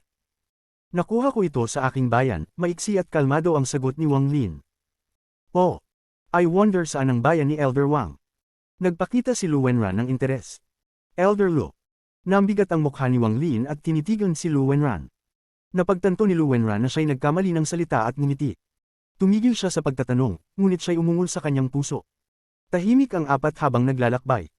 Pagkatapos ng 7 araw, inalog ni Lu Wenran ang kanyang manggas at kumuha ng jade. Pagkatapos niyang suriin, itinutok niya ito sa ibaba. Dito na ang lugar. Ang lugar na ito ay isang transfer array na nilikha ng unang ninuno ng Great Soul Sect. Maaari nitong ilipat ang mga tao malapit sa ika-3 meridian. Hindi ito basta-basta magagamit, ngunit pinayagan ako ng matandang ninuno na gamitin ito upang makarating sa ika-3 meridian. Pagkatapos magsalita ni Lu Wenran, bumaba siya. May isang bundok sa ibaba. Pumasok si Lu Wenran sa isang lambak sa bundok ayon sa Jade, at ang grupo ni Wang Lin ay sumunod. Maya-maya, isang matinding presyon ang kumalat mula sa lambak at isang malakas na tunog ang umalangaw-ngaw. Isang napakaliwanag na liwanag ang sumabog, tumagal ng kalahating oras bago nawala. Wala ng tao sa loob ng lambak. Sa Extreme Sky Prairie, ilang buwan ang layo, nagbago ang mundo at nag-ikot ang mga ulap. Isang nagniningning na liwanag ang lumitaw habang ang grupo ni Wang Lin ay isa-isa dumating. Pagkawala ng liwanag, tumingin si Wang Lin patungo sa direksyon ng Great Soul Sect at ang kanyang mga mata ay nagpakita ng seryosong ekspresyon. Napaka-profound ng transfer array na ito, hindi nagulat si Wang Lin na mayroong mga transfer array sa Immortal Astral Continent. Napakalaki ng Immortal Astral Continent. Kung walang mga transfer array, sobra-sobra ang oras ng biyahe. Nais ko ring malaman kung may mga transfer array sa pagitan ng mga kontinente. Kung meron man, tiyak na mahirap itong paganahin. Ang jade sa kamay ni Lu Wenran ay naghiwa-hiwalay pagkatapos niyang kunin ito. Bagamat hindi alam ni Wang Lin kung ano ang laman ng jade na kayang mag-activate ng transfer array, tiyak na ang Great Soul Sect ay hindi madalas magpaganap nito. Ito ang dahilan kung bakit ginagamit lamang ang mga transfer array kapag may matinding pangangailangan. Ang ganitong uri ng paggamit ay hindi kayang tiisin ng isang sekta. Sa katunayan, tama ang hula ni Wang Lin. May mga transfer array ang Great Soul Sect, ngunit bawat activation nito ay nangangailangan ng hindi maipaliwanag na mga yaman. Bagamat maraming yaman ang Great Soul Sect, hindi nila kayang gamitin ang mga transfer array ng higit sa 100 beses sa 10,000 taon. Nang dumating ang 4 sa Extreme Sky Prairie, hapon na. Ang gintong araw ay sumak sa damuhan, nagbigay ng kagandahan sa Extreme Sky Prairie. Dito ang lokasyon ng ikatlong meridian. Nagtayo ang Great Soul Sect ng isang underground palace dito. Dapat ay narito ang mga cultivator mula sa mga kalapit na sekta, pati na rin ang mga rogue cultivators mula dito. Pagkatapos magsalita ni Lu Wenran, nagsimula siyang maglakad pasulong at nawala sa lupa. Sumunod sina Yan Lu at Shu Dong at nawala rin. Naisip ni Wang Lin sandali bago siya pumasok sa ilalim ng lupa. Mabilis na bumaba ang 4 at agad nilang nakita ang isang dambuhalang kuweba na hinukay ng malalim sa ilalim ng lupa. Masasabing ito ay isang grupo ng mga palasyo. Sa labas ng grupong ito ng mga palasyo, may mga patong-patong na mga restriction na nagpo-protekta dito. Kung hindi sila mga elder ng Great Soul Sect at may mga token upang makapasok, mahirap makapasok sa lugar na ito. May halos 10,000 cultivators sa malaking grupong ito ng mga palasyo. Karamihan sa kanila ay mga cultivators mula sa mga kalapit na sekta, o mga rogue cultivators mula sa lugar na ito. Matapos matanggap ang utos mula sa Great Soul Sect, nagmadali silang makarating dito. Katapos dumating ang grupo ni Wang Lin, narinig nila ang malakas na halakhak mula sa mga palasyo. 3 sinag ng liwanag ang dumating, at lumabas ang 3 matandang lalaki, at lahat sila ay nagbigay galang. Brother Lo, 1,000 taon na mula nung uli tayong nagkita. Dumating ka rin. Brother Joe, matapos matanggap ang utos ng matandang ninuno, nagmadali akong makarating dito. Mabuti na't wala pang mga cultivators mula sa Green Devil Continent.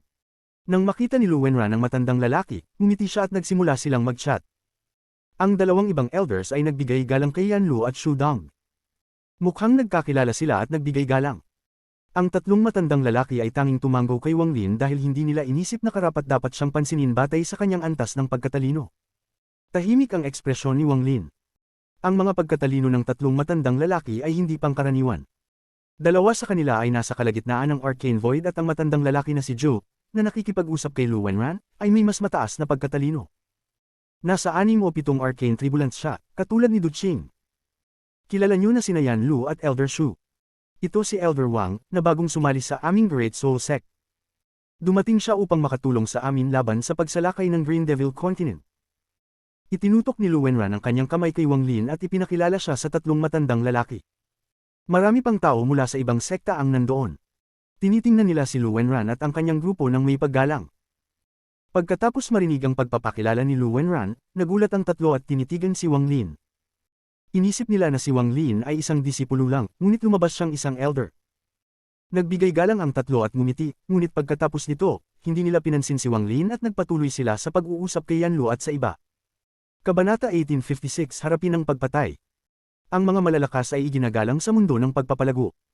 Ang antas ng pagpapalago ni Wang Lin ay hindi talaga mataas, kaya't makatarungan lamang na hindi siya bigyan ng pansin ng 3 matandang lalaki. Ang iba na nakakita nito ay natural na nagbigay ng kanilang sariling hatol. Hindi alintana ni Wang Lin ito. Tumingin siya sa paligid at tahimik na umalis upang maghanap ng isang bukas na yungib upang magtulungan. Si Lu Wenran ay pumikit ng lihim sa puso at tumingin kay Wang Lin habang papalayo siya. Para sa kapakanan ng Great Soul Sect, nanatili ako sa PLC at binago ang aking hitsura bilang isang rogue cultivator upang maakit ang pansin ng Green Devil Continent. Nanatili ako doon ng mahigit 1,000 taon. Lahat ito upang hindi magduda ang Green Devil Continent at maglunsad ng pagsalakay sa Heavenly Bull Continent tulad ng plano ng matandang ninuno. Ginawa ko lahat ng ito, ngunit hindi ako binigyan ng matandang ninuno ng kompletong multi-layered illusion spell. Ano ang kwalifikasyon niyang makuha ito? Pumikit si Lu Wenran sa kanyang puso. Biglang tumalikod si Wang Lin at tinamaan ang kanyang mata. Hindi nagbago ang ekspresyon ni Lu Wenran. Ngumiti siya ng mahinahon at tumango kay Wang Lin. Tinitigan ni Wang Lin si Lu Wenran ng malalim. Pagkatapos ay tumalikod siya at pumili ng isang yungib bago nawala. Sa grupo ni Lu Wenran na tatlo, si Yan Lu ang pinakanakakaintindi kay Wang Lin. Hindi niya malilimutan kung gaano katindi si Wang Lin. Sa buong biyahe, napansin niya ang nakatagong alitan sa pagitan nila. Matapos mag-usap ang lahat, iniimbitahan ng tatlong matandang lalaki si Lu Wenran at ang kanyang kasama sa malaking bulwagan, ngunit hindi nila binanggit si Wang Lin. Malinaw, sa kanilang mga mata, hindi karapat-dapat si Wang Lin at hindi may kukumpara sa kanila ni Lu Wenran. Pumasok ang anim sa palasyo na nasa malayo habang nagngingiti. Parehong ang kay Lu Wenran ay tila nakalimutan na ang pag-iral ni Wang Lin. Pagkatapos umalis ang anim, ang mga tao mula sa ibang sekta sa paligid ay nagkalat. Nang dumating ang mga tao mula sa Great Soul Sect, ang formation sa paligid ng Extreme Sky Prairie ay ganap na na-activate. Nang ma-activate ang formation, isang malalakas na tunog ang umalangaw-ngaw. Isang barrier ng enerhiya na ilang daang kilometro ang lapad ay kumalat sa buong Extreme Sky Prairie at lumampas pa. Kasabay nito, ang mga cultivators mula sa Great Soul Sect o ang Guei Sect ay dumating sa natitirang anim na Heavenly Bull Meridians. Ang kanilang pagdating ay nagdulot ng activation ng mga formation sa paligid ng mga meridian na iyon. Bilang resulta, nang ma-activate ang 7 meridian, ang dambuhalang barrier ay kumalat din sa natitirang 6 na meridian. 7 kabuuang barrier ang lumitaw. Pinagdugtong-dugtong ang mga ito upang makabuo ng isang dambuhalang barrier na protektahan ng Heavenly Bull Continent mula sa PLC. Ang barrier na ito ay nilikha ng higit sa 100,000 cultivators at may kapal na higit sa 100,000 kilometro. Hindi ito basta-bastang malalampasan ng mga ordinaryong cultivator. Kahit ang isang tulad ni Old Ancestor Green Bull ay mahihirapan na dumaan. Masasabing halos imposibleng malampasan ito. Ito ay dahil bukod sa lakas ng formation mismo, naglalaman din ito ng lakas ng Heavenly Bull. Ang 7 Heavenly Bull Meridians na ito ay unang inactivate mula nang malikha ang mga ito, at magkakaroon sila ng isang napakahalagang papel. Bukod sa 7 Heavenly Bull Meridians na ito, mayroong 72 Earth Veins na pinapaligiran ng mga tao mula sa Great Soul Sect at mga mas maliit na sekta. Ang 72 Earth Veins na ito ay nagtipon ng walang katapusang enerhiya at celestial energy upang suportahan ang 7 Heavenly Bull Meridians. Lahat ng ito ay para sa depensa, ngunit paano kayang maghanda ng Great Soul Sect ng maraming taon para lamang magdepensa? Mayroon ding isang grupo ng mga cultivator na responsable sa pagpatay. Maraming yungib sa paligid ng mga palasyo sa ilalim ng lupa na para sa mga cultivator na nagtipon upang manirahan. Isang nakakabalisang pakiramdam ang kumalat sa puso ng lahat. Alam nilang malapit nang magsimula ang isang malaking digmaan. Kung nais ng mga cultivator ng Green Devil Continent na sirain ang barrier, kailangan nilang wasakin ang 7 meridian. Upang magawa ito, magpapadala sila ng malaking bilang ng mga cultivator upang salakayin ang mga ito. Malapit nang sakupin ng mga cultivator mula sa Green Devil Continent ang kalmado ng langit ng Extreme Sky Prairie. Pumili rin si Yan Lu na magtago at magpatuloy sa kanyang pagsasanay upang mapanatili ang kanyang pinakamataas na antas ng pagpapalago. Gayon din sina Shu Dong at Lu Wenran, ngunit mas pinili nila ang isang palasyo kaysa sa isang yungib. Sa wakas, mataas ang kanilang mga ranggo at sila ay itinuturing na pangunahing puwersa na nagbabantay sa lugar na ito. Sa katunayan, may 4 pang tao sa pagitan ng 10,000 na cultivators na nasa maagang yugto ng Void Tribulan. Bagamat sila ay mula sa maliliit na sekta o rogue cultivators, mataas din ang kanilang mga ranggo. Inimbitahan silang pumasok sa mga palasyo bilang mga magdedesisyong puwersa sa digmaang ito. Ang oras ay dumaan habang tahimik na nakaupo si Wang Lin sa loob ng kanyang maliit na yungib. Maraming yungib sa paligid niya, kabilang na ang isang matandang lalaki na hindi nakilala si Wang Lin matapos magbalik si Wang Lin, ngunit nakilala siya ni Wang Lin. Ang matandang lalaki ay ang taong nakipag-usap kay Wang Lin sa Extreme Sky Prairie. Malinaw na hindi siya nasa Void Tribulant na antas, kaya hindi siya makapasok sa mga palasyo. Kinailangan niyang pumili ng isa sa mga panlabas na yungib. Sa totoo lang, sa kanyang pagkakakilanlan, maaari sanang pumili si Wang Lin ng isang palasyo kung gusto niya, ngunit hindi siya interesado. Mas mabuti pang narito siya at makatagpo ng kapayapaan kaysa mapag-usapan ng iba kung pinili niya ang isang palasyo. Habang nakaupo siya, tahimik siyang nag-aalaga ng kanyang pagpapalago at ang kanyang divine sense ay unti-unting kumalat.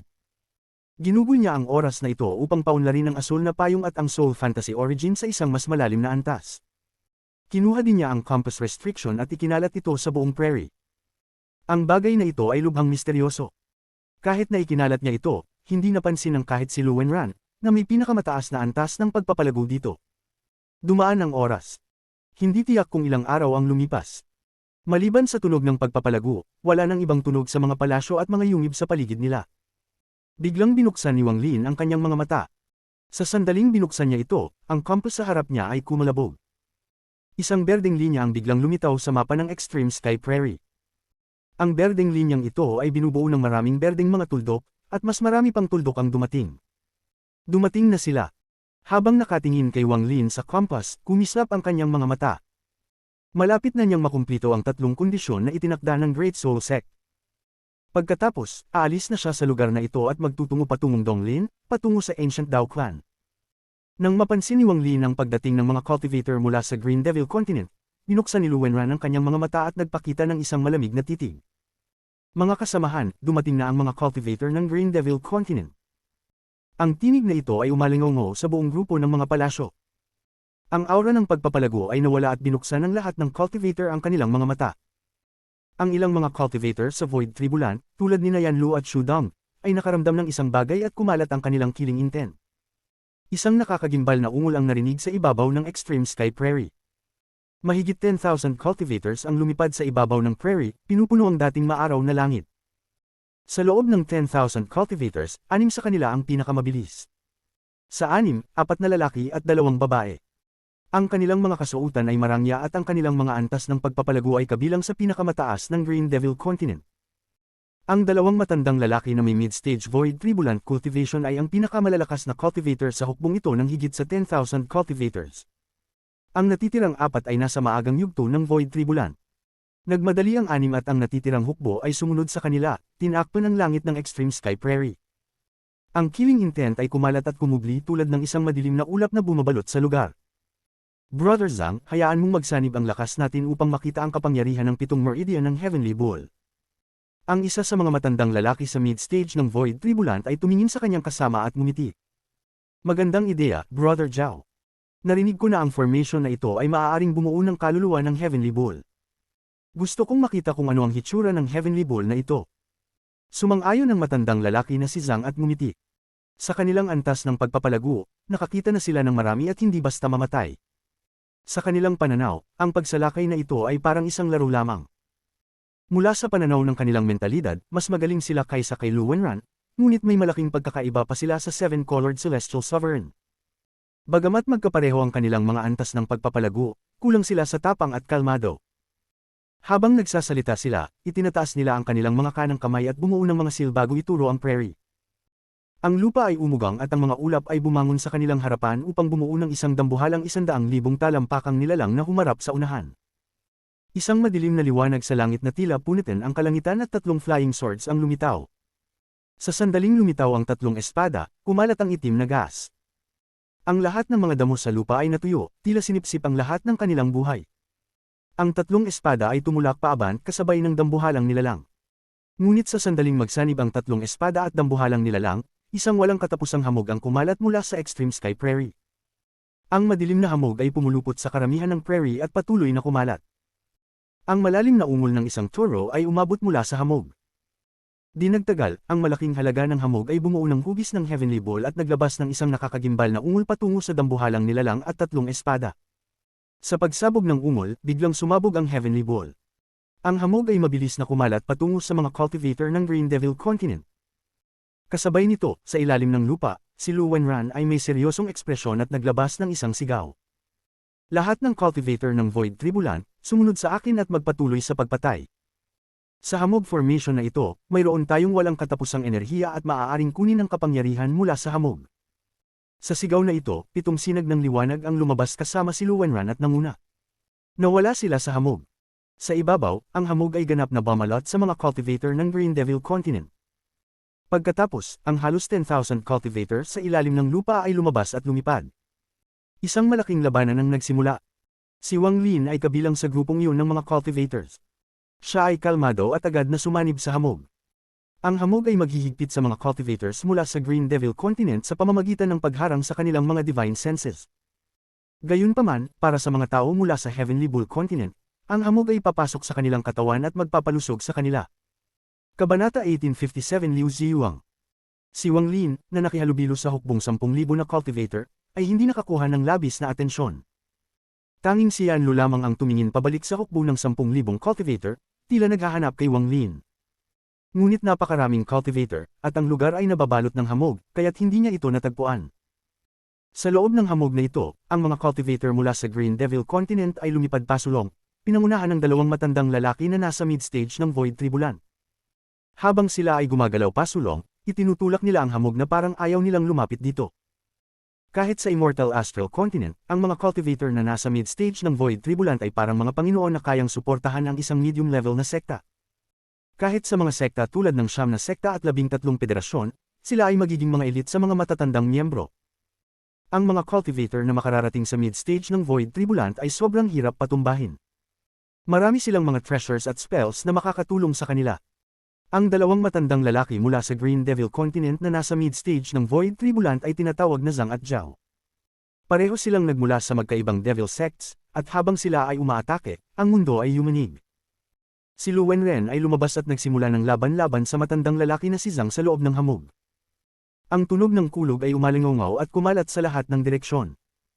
Ang kanilang laban ay nagdulot ng malakas na hangin na nagpalakas, na nagpapahirap sa ibang mga cultivator na makalapit. Ang isa pang matandang lalaki na si Zhao, na nasa mid-stage ng Void Tribulant, ay lumapit at malapit ng sumali sa laban-laban kay Lu Wenren. Sa kanyang pananaw, hanggat seryosong masaktan nila si Lu Wenren, ang iba pang mga cultivator dito ay hindi magiging problema. Ngunit nang lumapit ang matandang si Zhao, sina Yan Lu, Shu Dong, at isang iba pang early stage ng Void Tribulant cultivator ay lumapit upang harangan siya. Ang tatlo ay nagsimula ng laban sa kanya. Kung sa ibang lugar, kahit ang tatlo ay magtulungan, hindi sila makakalaban sa isang mid-stage Void Tribulant cultivator. Malaki ang pagkakaiba ng realm sa pagitan ng mga Void Tribulant cultivator, parang pagkakaiba ng langit at lupa. Si Wang Li na may 7 essences ay kayang labanan ng mga early stage ng Void Tribulant cultivators, ngunit kahit na mayroon na siyang 8 essences ngayon, kaya lamang niyang labanan ng mga early stage ng Void Tribulant cultivators at hindi kayang dalawin ng mga mid-stage ng Void Tribulant cultivators. Ngunit sa loob ng Heavenly Bull Meridian Formation, habang ang hamog ay pumasok sa kanilang mga katawan, nagbago ang sitwasyon. Ang tatlong ito ay halos kayang labanan ng matandang si Zhao. Bagamat hindi nila kayang manalo, kaya nilang pigilan siya. Sa pamamagitan ng 4 na tao na humaharang sa dalawa, hindi makapaglalaro ng nakakatakot na papel ang dalawang mid-stage Void Tribulant cultivators sa laban na ito. Ngunit mayroong pa ring 4 na early-stage Void Tribulant cultivators mula sa Green Devil Continent. Ang 4 na ito ay binubuo ng 2 lalaki at 2 babae. Nakasuot sila ng mamahaling damit at mayroong hindi pangkaraniwang katayuan. Ang 4 na ito ay naharap sa parehong problema. Mayroon pang 3 Void Tribulant cultivators mula sa Heavenly Bull Continent na parang mga matandang ninuno. Ang 3 sa kanila ay halos walang katapusang enerhiya sa loob ng hamog, at nagsimula silang makipaglaban sa 4 mula sa Green Devil Continent. Nagsimula ang unang laban ng digmaang ito. Pagkatapos ay sumunod ang pagpatay ng 2 hukbo. Ang slaughter na ito ay naging magulo dahil 20,000 tao ang naglalaban-laban. Nabarahan ang paningin ng hamog at ang mga masalimuot na sigaw ay umalingaw. Si Wang Lin ay gumalaw na parang multo sa loob ng hamog. Nakayuko siya, tinitingnan ang compass sa kanyang kamay. Ang compass ay puno ng makapal na puti at berdeng mga tuldok na patuloy na nagbabago. Ang mga ungol ay patuloy na umalingaw sa loob ng hamog. Ang mga kumikislap na spells ay natatakpan ng hamog, ngunit hindi nito kayang takpan ang killing intent na sumabog mula rito. Biglang itinaas ni Wang Lin ang kanyang kanang kamay at itinuro ang kanyang kanan. Kasabay nito, isang flash ng dugo ang kumislap at lumipad ang dugo ng espada. Isang cultivator mula sa Green Devil Continent ang biglang lumabas mula sa hamog. Wala siyang oras para mag-react bago tumagos ang dugo ng espada sa kanyang ulo. Hindi nagbago ang ekspresyon ni Wang Lin at patuloy siyang gumalaw pasulong. Ang mga target niya ay hindi ang mga cultivator mula sa Green Devil Continent kundi ang mga Void Tribulant cultivators. Si Wang Lin ay mabilis na dumadaan sa laban na may layer ng itim na hamog sa paligid niya. Ang itim na hamog na ito ay iba sa formation. Ito ay puno ng poot at may isang scarlet na dila na sumasayaw sa loob. Pagkatapos niyang mapalapit sa laban ng 7 early-stage Void Tribulant cultivators, bumagal si Wang Lin. Sa huli, tumigil siya ng ilang libong talampakan mula sa kanilang laban. Nakatayo siya roon at kumislap ang kanyang mga mata. Napakahirap patumbahin ng mga early-stage Void Tribulant cultivators, ang ganitong cultivator ay halos imposibleng patumbahin, kahit na may easy puppet, hindi pa rin sapat. Alam ni Wang Lin kung gaano kahirap patumbahin ng isang cultivator na dumaan sa siyam na arcane tribulants at pumasok sa Void Tribulant stage. Hindi ito katulad ng pagpapapatay kay Chen at sa mga lalaki at babae sa ilalim ng mga bandila sa PLC. Ang tatlong iyon ay nasa 9th arcane tribulant pa lamang, at bagamat mukhang malapit na sa Void Tribulant, napakalayo ng agwat. Ang dalawa sa kanila ay kayang talunin sina White Tiger at ang kanyang mga kasama, at sa isang tiyak na kapaligiran, kaya nilang pilitin ang mga ito sa isang malungkot na kalagayan. Pagkatapos ng lahat, ang mga antas ng pagpapalago ni na White Tiger at ang kanyang mga kasama ay malapit kay Duching, mga pangpitong Arcane Tribulant o ikawalong Arcane Tribulant. Sa Cave World, tanging sina Old Ghost Zone at ang Seven Colored the Wist lamang ang nasa early stage ng Void Tribulant. Kung nagsanib sila ng pangatlong kaluluwa at naging bagong Seven Colored Celestial Sovereign, maaabot nila ang peak ng mid-stage Void Tribulant. Sa kasalukuyang antas ng pagpapalago ni Wang Lin, kaya niyang patumbahin ang mga nasa ilalim ng Void Tribulant. Ngunit upang patumbahin ang isang tunay na Void Tribulant Cultivator, kailangan ng paghahanda. Kahit sa Immortal Astral Continent, bihirang mamatay ang isang Void Tribulant Cultivator. Kapag nangyari ito, malaki ang epekto nito sa moral ng isang sekta. Huwag nang banggitin ang pagkamatay ng isang mid-stage Void Tribulant Cultivator. Hindi kahit ang Great Soul Sect ay nais magbuso ng ganitong kalupitan. Habang tinitingnan ni Wang Lin ang hamog na gumagalaw sa harapan niya, pinagmamasdan niya ang 7 taong nakikipagbaka sa buhay at kamatayan. Sobrang hirap magdesisyon ng tagumpay. Sa katunayan, halos imposibleng mangyari. Hanggat maingat silang lahat, hindi sila mamamatay. Ang pinakamalaking mangyayari ay masasaktan sila. Ngunit hindi nagmamadali si Wang Lin. Siya ay tahimik na umupo. Ang itim na hamog sa paligid niya ay nagsanib sa hamog, kaya't mahirap siya madetect. Bukod dito, sa 7 Void Tribulant Cultivators na nagsasagupa, napakadelikado ng lumapit. Tanging si Wang Lin lang ang makakalapit dito at maghintay ng pagkakataon. Hinahanap siya ng pagkakataon na patumbahin ang isang early-stage Void Tribulant Cultivator ng isang husto. Ang Yi-Si ay kayang maghatid ng malakas na dagok, ang dugo ng espada ay kayang makapinsala, ang War Spirit Print ay kayang pigilan ng pagtakas, ang Multi-Layered Illusion ay kayang lumikha ng pagkakataon, at ang huling sakuna ay dapat Soul Origin Fantasy.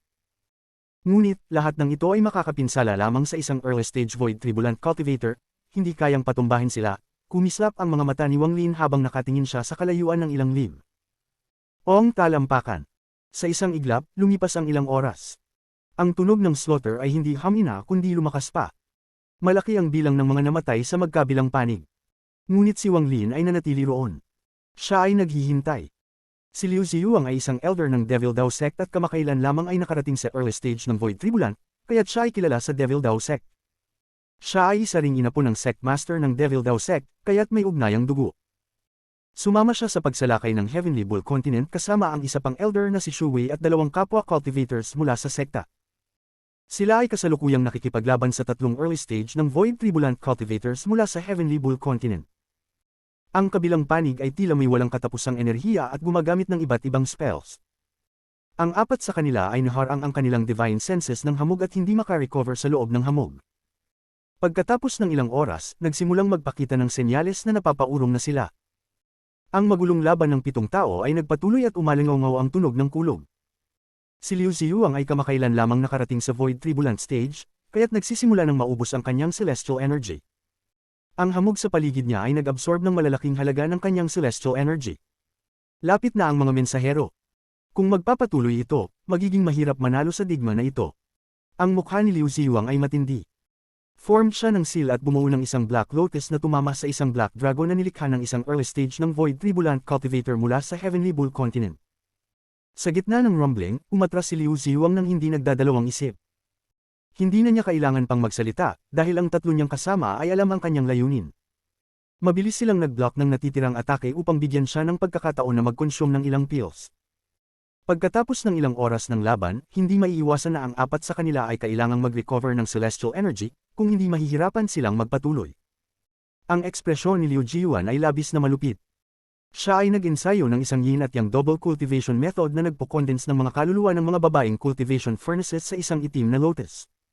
Ang hindi mabilang na mga cultivation furnaces ay namatay sa kanyang mga kamay. Sa isang iglap, umatras siya ng 10,000 talampakan. Ibinangon niya ang kanyang kanang kamay at higit sa 100 bola ng liwanag ang lumitaw sa kanyang harapan. Sa bawat bola ng liwanag ay may isang hubad na babae na 3 pulgada ang taas. Lahat sila ay mukhang malungkot. Hindi man lang tiningnan ni Liu Ziyuan ito at binuka ang kanyang bibig upang mag-inhale. Ngunit, sa puntong ito, hindi kalayuan sa kanya, si Wang Lin, na nakatago, ay biglang binuksan ang kanyang mga mata at ipinakita ang isang malamig na tingin.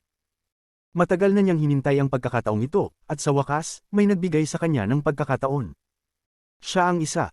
Ipinakita ni Wang Lin ang killing intent sa kanyang mga mata. Ang unang pangako na ginawa niya sa Great Soul Sect ay ang patumbahin ng 10 early stage ng Void Tribulant Cultivators. Ngayon, patumbahin na niya ang una. Habang si Wang Lin ay gumagalaw pasulong na parang kidlat, isang sinag ng dugo ang lumitaw sa kanyang kamay. Ang dugo ng espada ay tumama kay Liu Jiyuan, na nakatalikod kay Wang Lin. Walang kapantay ang talas ng dugo ng espada, at habang ito ay papalapit, si Liu Jiyuan ay malapit ng kainin ng 12-12 bola ng liwanag. Gayunpaman, bigla niyang naramdaman ang isang pakiramdam ng panganib at hindi nag-atubiling talikuran ang pagkain ng mga bola ng liwanag. Ibinangon niya ang kanyang manggas at isang itim na lotus ang lumitaw sa likod niya. Ang itim na lotus ay tumama sa dugo ng espada. Ang malalakas na tunog ng kulog ay umalingaw nang biglang lumingon si Liu Jiyuan. Ang kanyang mga mata ay puno ng killing intent. Nais kong makita kung sino ang magtangkang mang-atake sa akin. Ngunit, habang siya ay lumilingon, umatake na si Wang Lin. Kabanata 1858 Ambush. Isang malakas na sigaw na puno ng kalupitan ang umalingaw mula sa fog sa paligid ni Wang Lin. Si Yi, na nawalan ng isang braso, ay tumakbo ng parang baliw patungo kay Liu Jiyuan. Ang lahat ng ito ay nangyari ng mabilis tulad ng kidlat. Ilang libong talampakan ang natakpan ni Yi sa isang saglit. Nang lumingon si Liu Jiyuan, dumating na si Yi. Nagbago ang ekspresyon ni Liu Jiyuan. Malinaw niyang naramdaman ang mga alon ng enerhiya mula sa isang early stage na Void Tribulant Cultivator sa itim na fog. Ang kanyang mga mata ay nagpakita ng takot. Alam niyang ito ay isang puppet. Nang walang pag-aalinlangan, umatras siya at iniwasiwas ang kanyang manggas. 7 itim na lotus ang lumitaw sa harap niya at nagbanggaan kay Yi. Ang malalakas na tunog ng kulog ay nag-akit ng atensyon ng 6 na tao na naglalaban sa malayo. Nagbago ang ekspresyon ng 3 kasama ni Liu Jiyuan at gusto nilang lumapit. Ngunit pinigilan sila ng 3 cultivator mula sa Heavenly Bull Continent. Dahil sa fog, hindi nila makita ang nangyayari, ngunit alam nilang ito ay pabor sa kanila. Ang 7 itim na lotus ay bumagsak. Si Yi ay umungulat ang katawan nito ay natabunan ng mga sugat. Ngunit, ang kanyang dila ay tumchuan sa 7 itim na lotus at tumama sa dibdib ni Liu Jiyuan. Sumabog ang bagong dugo. Naramdaman ni Liu Jiyuan ang sakit sa kanyang dibdib, ngunit wala siyang oras upang tingnan ito. Wala na siyang gaanong celestial energy, at ang fog ay sumisipsip ng celestial energy mula sa kanya.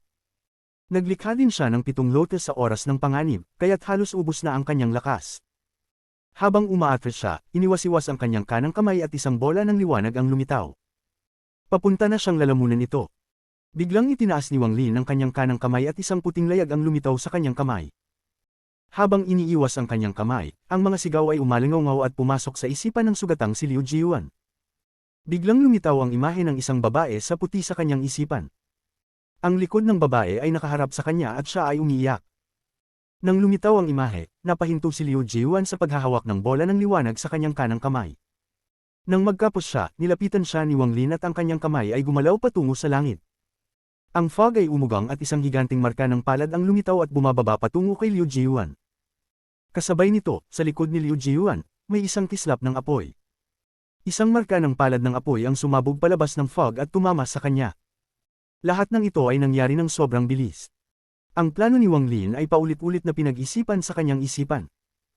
Habang papalapit ang marka ng palad at ang isipan ni Liu Jiyuan ay nahulog sa sigaw, umungol si Yi at bumalik patungo kay Liu Jiyuan. Ang dugo ng espada ay bumalik din at tumama kay Liu Jiyuan. Ang lahat ng mga spells ay nagkapuno, pinakinabangan ng kalagayan ni Liu Jiyuan na halos ubos na ang celestial energy. Ngunit, mahirap patumbahin ang mga early stage na Void Tribulant Cultivators. Kahit na mahusay ang timing ni Wang Lin, kumurap ang mga mata ni Liu Jiyuan. Hindi siya nag-atubiling kagati ng dulo ng kanyang dila upang samuka ng dugo. Agad ang dugong ito ay tumakip sa buong katawan niya. Maging ang kanyang buhok ay naging kulay dugo. Ang kanyang balat ay naging ganoon din, at sa isang saglit, siya ay naging isang nilalang ng dugo. Hinagis niya ang mga braso patungo sa kanyang sarili, at habang papalapit ang mga spells, bigla niyang binuksan ang kanyang mga braso. Blood Armor Formation. Habang ang mga salita ni Liu Jiyuan ay umalingaw, ang dugo mula sa kanyang katawan ay natuyo at naging isang suit ng armor. Kasabay nito, ang blood armor sa kanyang katawan ay sumabog at naging isang storm ng dugo. Pagdapon ng higanting marka ng palad sa blood storm, ito ay bumagsak. Ang marka ng palad ng apoy na nasa likod niya ay bumagsak din ng tumama sa blood storm. Ang dugo ng espada ay kumislap at pumasok sa blood storm. Ang Yi puppet naman ay dumaan din sa blood storm na may mabagsik na ungol. Ang lahat ng ito ay nagdulot ng isang napakalakas na ugong. Sa sandaling magsimula ang ugong, si Wang Lin ay lumapit sa blood storm. Ang Bloodstorm ay malinaw na ang life-saving treasure ni Liu Jiyuan. Ngayon, habang tinatanggihan ng Bloodstorm ang mga spells ni Wang Lin, nagpakita ito ng mga palatandaan ng pagkasira. Sa loob, si Liu Jiyuan ay umubo ng dugo at ang kanyang ekspresyon ay puno ng puot, ngunit siya ay umatras ng mabilis. Habang umaatras siya, ang kanyang mga mata ay nakatutok kay Wang Lin, ngunit bigla na lamang nawala si Wang Lin. Kumurap ang kanyang mga mata at agad siyang lumingon at iniwas-iwas ang kanyang kanang kamay sa likod niya. Ang figure ni Wang Lin ay lumabas mula sa likod niya at naglabas ng isang suntok. Ang suntok na ito ay walang anuman sa Ancient Dao Shadow, ngunit ito ay isang Ancient Dao Punch. May isang malakas na tunog at ang kanang kamay ni Liu Jiyuan ay sumabog at nabangga siya palayo. Ang dugo ay damaloy mula sa kanto ng bibig ni Wang Lin, ngunit hindi siya huminto. Inabot niya si Liu Jiyuan. Ang malalakas na tunog ng kulog ay umalingaw. Mabilis na sumunod si Wang Lin at naglabas ng 19 na suntok. Puno ng takot ang mga mata ni Liu Jiyuan. Ang paghabol ni Wang Lin ay masyadong mabagsik at hindi niya binigyan siya ng pagkakataon na tumugon. Ang mga suntok ay nagdulot sa kanya ng pagdapo ng dugo at mukhang napakasama ng kalagayan niya ngayon. Hindi ito sapat para patumbahin ako. Naiintindihan ni Liu Jiyuan na siya ay nahaharap sa isang bihirang buhay o kamatayan na krisis. Ang timing ng kalaban ay perpekto. Malinaw na matagal na niyang inihanda ito. Habang umaatras siya, tinanggap niya ang isang suntok ni Wang Lin at iniwas-iwas ang kanyang kaliwang kamay, kinuha ang isang itim na kampana. Ito ang unang pagkakataon na nagkaroon si Liu Jiyuan ng oras upang kunin ang isang treasure sa laban kay Wang Lin, at ito ang pinakamalakas niyang treasure. Nang lumabas ang kampana, nagsimulang maglabas ito ng isang matinis na tunog. Habang ang tunog ng kampana ay umalingaw, ang hindi mabilang na anino ng mga babae ay lumitaw sa harap ni Liu Jiyuan. Sila ay hubad, malungkot, at puno ng galit. Mayroong daan-daang libo sila. Habang sila ay kumalat, nagsanib sila at ang kanilang galit ay nagsanib. Ito ay bumuo ng isang makapangyarihang aura ng galit na napansin ng lahat ng mga cultivator na naglalaban sa Extreme Sky Prairie. Lalo pang tumindi ang labanan ng 6 na early stage ng Void Tribulant Cultivators. Nang maramdaman nila ito, ipinalabas nila ang kanilang divine senses, ngunit ang fog ay naglimite sa kanila. Gayunpaman, ang 3 tao mula sa Green Devil Continent ay pamilyar sa mga spells at treasures ni Liu Jiyuan. Sa sandaling ito, nang maramdaman nila ang galit ng mga kaluluwang, nagbago ang ekspresyon nila. Alam nilang si Liu Jiyuan ay nahaharap sa isang buhay o kamatayan na krisis, kung hindi siya maglalabas ng ganoong treasure. Ang mid-stage na Void Tribulant na matandang lalaki na lumalaban kay Yan Lu at ang matandang lalaki na si Zhang na lumalaban kay Lu Wenran ay naramdaman ito. Gayunpaman, ang kanilang divine senses ay nahadlangan ng fog, kaya hindi nila makita. Nang magningning ang mga mata ni Lu Wenran, iniwas-iwas niya ang kanyang divine sense. Ngunit may hindi nakikitang hadlang sa paligid kung saan naglalaban si Liu Jiyuan, kaya't hindi niya nakikita kung sino ang lumalaban kay Liu Jiyuan. Ganun din ang nararanasan ni Yan Lu at ang iba pa. Nang maglabas ng mga galit na kaluluwa, kumurap ang mga mata ni Wang Lin. Maayos ang kanyang paghahanda. Sa ngayon, ipinakita niya lamang ang isang bahagi ng kanyang mga plano at hindi pa ginamit ang 2 tunay na ace cards. Sa sandaling ito, itinutok niya ang kanyang daliri patungo sa langit. Isang gourd ang lumitaw sa kanyang kamay. Naglalaman ito ng 30 milyong Dao Souls, at kung ito ay sumabog, maaari nitong banta ang isang mid-stage na Void Tribulant Cultivator, ngunit hindi niya ito pinakilos upang sumabog. Yumo siya ng dugo at mabilis na nawala sa gourd, pagkatapos ay ang mga sigaw mula sa 30 milyong Dao Souls ay umalingaw. Lumabas ang 30 milyong Dao Souls at bumuo ng 100 dugo sa likod ni Wang Lin. Gamitin ang aking Essence Blood upang tawagin ang ninuno ng Great Soul Sect. Wasakin ang Void. Soul Fantasy Origin. Tahimik ngunit may kakaibang puwersa ang tinig ni Wang Lin. Sa dulo ng Blood Road, may isang malaking vortex na parang nagsasanib sa paligid ng fog. Nang magsalita si Wang Lin, isang blood figure ang dahan-daang lumabas mula sa vortex. Bawat hakbang nito ay maaaring magdulot ng ugong sa mundo. Ang nakakatakot na galit na ipinatawag ng treasure ni Liu Jiyuan ay nagsimulang magpakita ng mga palatandaan ng pagkasira nang lumabas ang blood figure. Nagbago ang ekspresyon ni Liu Jiyuan at iniwas-iwas ang kanyang kamay patungo sa langit. Agad na nagtipon ang galit at naging isang higanting babae. Ang katawan nito ay binubuo ng higit sa 100,000 galit na kaluluwa. Lahat ng kanilang mga mukha ay makikita sa kanya. Nang mabuo ang figure, binuksan nito ang bibig nito at tinangka nitong lumunin si Wang Lin. Sa sandaling iyon, ang figure ng ikasyam na ninuno ng Great Soul Sect, si Luo Yunhai, ay lumabas mula sa blood vortex. Inangat niya ang kanyang kamay at isang nakakatakot na killing intent ang lumabas upang bumuo ng isang pulang sibat. Kinuha niya ang sibat at inihagis ito. Tumama ang sibat sa figure na binuo mula sa hindi mabilang na galit na kaluluwa. Sa sandaling magbanggaan sila, ang sibat ay nagbigay ng isang liwanag na tila pinapadalisay ang mga kaluluwang galit. Agad na bumagsak ang malaking figure at ang mga kaluluwa sa loob nito ay humilik. Ang mga malalakas na tunog ng kulog ay umalingaw. Ang katawan ni Wang Lin ay nayanig at umubos siya ng dugo. Umatras siya ng higit sa 1,000 talampakan habang ang Blood Road ay bumagsak at ang ika-9 na ninuno ay nawala. Kasabay nito, ang malaking figure ay bumagsak at damyugo si Liu Jiuan. Sumigaw siya at umatras. Ang bumagsak na anino ay naging hindi mabilang na galit na kaluluwa, at mukhang nagpapalakas sila sa kanya. Dumaan sila sa katawan niya, na nagdulot ng mas matinding mga sigaw mula kay Liu Jiuan. Ngunit hindi siya namatay, tanging malubhang nasaktan. Ngayon ay hindi na niya inaalala ang labanan at mabilis na tumakas. God Tremble, Army Formation. Demon Spell, Wind and Fire Mountain. Devil Dao, Life and Death Reverse. God, Demon, Devil, Ancient Dao no Celestials. Kabanata 1859. Isang tao na tinatawag na Wang Lin. Biglang bumagsak ang katawan ni Liu Jiuan, 1,000 talampakan ang layo mula kay Wang Lin, sa ilalim ng kanyang kamao at bumagsak sa lupa. Ang kanyang pinagmulan na kaluluwa ay nagbago at nabasag bago pa man matamo ang pinakamalakas na atake ni Wang Lin. Ang kanyang ulo lamang ang hinayla pabalik ng isang malakas na puwersa at hinawakan ni Wang Lin. Matapos itong itago, nawawala si Wang Lin. Sa sandaling nawala si Wang Lin, ang buong labanan ay naging tahimik. Ang malupit na sigaw ni Liu Jiuan bago mamatay ay umalingaw sa buong kapatagan. Ang matandang lalaki na si Zhang ay nanginginig at hindi alintana si Lu Wenran habang umatras. Si Lu Wenran naman ay kumunat ang mga mata nang marinig ang malupit na sigaw ni Liu Jiuan bago ito mamatay. Namatay ang isang Void Tribulant Cultivator. Li Jiuan. Agad na umatras si Zhang at dumating sa lugar kung saan namatay si Liu Jiuan. Nakita niya ang laman at dugo dito, at kumunat ang kanyang mga mata. Alam niya ang relasyon ni Liu Jiuan at ang master ng Devil Dao Sect. Ito ay nagdulot ng takot sa kanyang puso. Ang matandang lalaki na si Zhao, na nakikipaglaban kay Yan Lu at sa kanyang mga kasama, ay agad ding umatras. Habang ang mga kasamahan ni Yan Lu ay na-shake sa malupit na mga sigaw, dumating siya sa lugar kung saan namatay si Liu Jiuan. Namatay si Liu Jiuan. Ang tatlong early stage na Void Tribulant Cultivators mula sa Green Devil Continent ay mabilis ding umatras. Ang kanilang mga mukha ay mapotla at ang mga mata nila ay puno ng hindi makapaniwalang damdamin. Lahat ng iba pang narinig ang malupit na sigaw ni Liu Jiuan bago ito mamatay ay nakaramdam ng panginginig sa kanilang mga puso, at ang mga mata nila ay puno ng takot. Namatay ang isang Void Tribulant Cultivator. Ang boses na iyon, mukhang boses ni Elder Liu. Namatay ang isang Void Tribulant Cultivator. Isang malakas na ingay ang umalingaw. Bihirang mamatay ang mga Void Tribulant Cultivators. Umatras. Ipinakita ng matandang si Zhang ang isang malamig na tingin. Kumalat ang kanyang divine sense at mabilis siyang umalis. Sinundan siya ng mga kasama niya. Hindi hinabol ni Lu Wenran.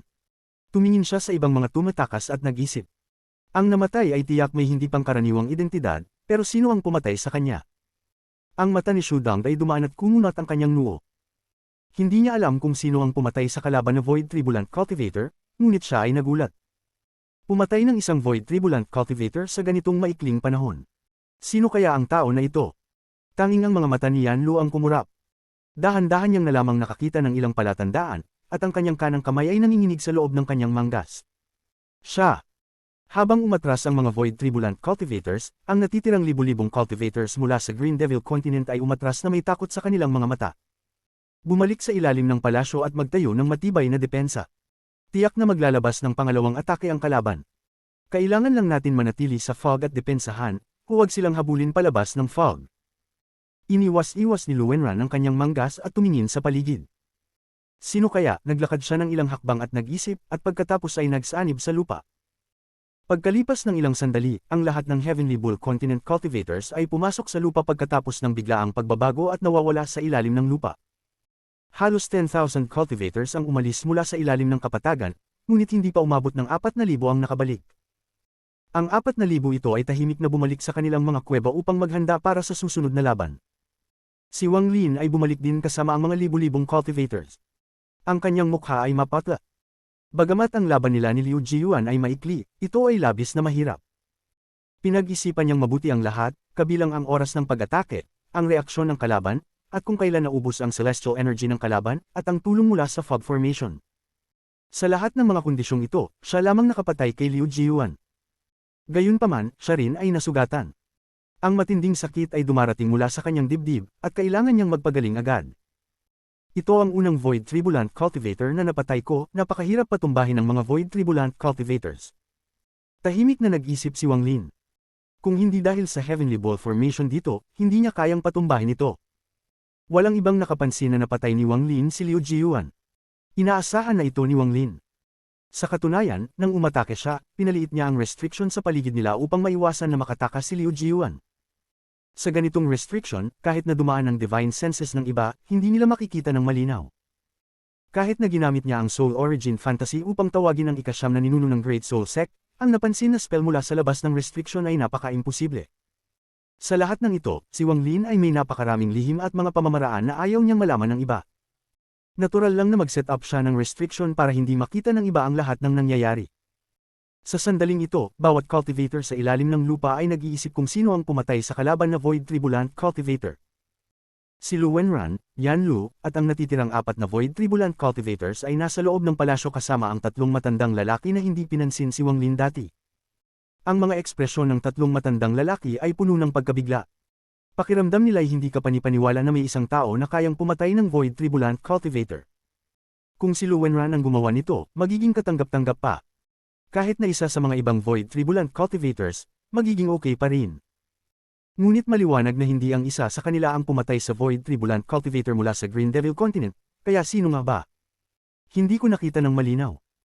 Habang naglalaban, umatras ang cultivator na si Liu upang kumuha ng mga pil at pagkatapos ay nagsimula ang tunog ng labanan. Sinubukan kong tingnan gamit ang Divine Sense ko, ngunit may restriction doon. Pagpasok ng Divine Sense ko, naging malabo at hindi ko makita ng malinaw. Sinubukan ko rin itong obserbahan gamit ang Divine Sense at wala akong nakita. Ang tatlong Void Tribulant Cultivators mula sa kalapit na sekta ay nagsalita ng dahan-dahan, may alinlangan at takot sa kanilang mga mata. Puno ng duda kung sino ang pumatay sa kalaban at takot kung gaano kalakas ang puwersang kinakailangan upang pumatay ng Void Tribulant Cultivator na halos imposibleng patumbahin. Isang cultivator na nakatawid sa siyam na Arcane Tribulants at pumasok sa Void Tribulant ay sinasabing hindi matitinag at hindi mamamatay. Hindi mamamatay dahil ang kanilang buhay ay kasing haba ng mundo. Hindi matitinag dahil mahirap silang patumbahin. Sino kaya ang isa sa tatlong matandang lalaki na hindi pa umabot sa Void Tribulant at hindi pinansin si Wang Lin ay bamulong? Mukhang may isang eksperto na nakatago sa mga cultivators dito, ang mata ni Lu Wenran ay dumaan sa buong grupo. Hindi siya naniniwala na ang kahit sino sa kanila ay kayang pumatay ng cultivator ng kaparehong antas sa isang maikling panahon. Habang ang mata niya ay dumaan, bigla niyang naisip ang isang tao, at kumurap ang kanyang mga mata. Ngunit agad siyang tumanggi sa isang hindi kapanipaniwala na pag-iisip. Huwag siya. Hindi niya kayang gawin yun. Iniisip ni Lu Wenran si Wang Lin. Walang problema. Kung hindi siya nais magpakita, walang dahilan upang maghanap pa tayo. Mabuti na ito sa atin, at malamang ay magpapakita siya sa lalong madaling panahon. Nagbago ang ekspresyon ni Lu Wenran. Si Shu Dong ay kumunat ang noo at biglang nagsabi, pwede bang ang tao na umatake ay hindi dito at dumaan lamang? Pagkatapos niyang sabihin ito, lahat ay agad nag-isip. Si Lu Wenran ay maingat na nag-isip at iniisip na posible nga. Sa katunayan, hindi niya pinaniniwalaan na may iba pang tao dito na kayang gawin ito maliban sa kanyang sarili. Ganon din ang nangyari sa labas ng fog sa Extreme Sky Prairie. Libu-libong Green Devil Continent Cultivators ay tahimik na nag-aaral, at sa gitna ng grupo ay ang dalawang mid-stage Void Tribulant Cultivators na nag-iimbestiga sa kamatayan ni Liu Jiyuan. Hindi ito ang unang pagkakataon na namatay ang isang Void Tribulant Cultivator sa laban natin laban sa Heavenly Bull Continent. Ngunit ito ang unang pagkakataon na nakapanood tayo ng isa na namatay nang hindi natin alam kung sino ang pumatay. Ang mukha ng matandang si Zhang ay madilim at galit ngunit may kasamang takot. Hindi niya alam kung gaano kalakas ang galit ng Master ng Devil Dao Sect, na ang kanyang Divine Sense ay naisara at matagal nang nag-eehersisyo, kapag nalaman niya ito. Ang identidad ni Elder Liu, ang ilan sa mga Void Tribulant Cultivator sa panig ni Liu Jiyuan ay bamulong ngunit hindi natapos ang pagsasalita.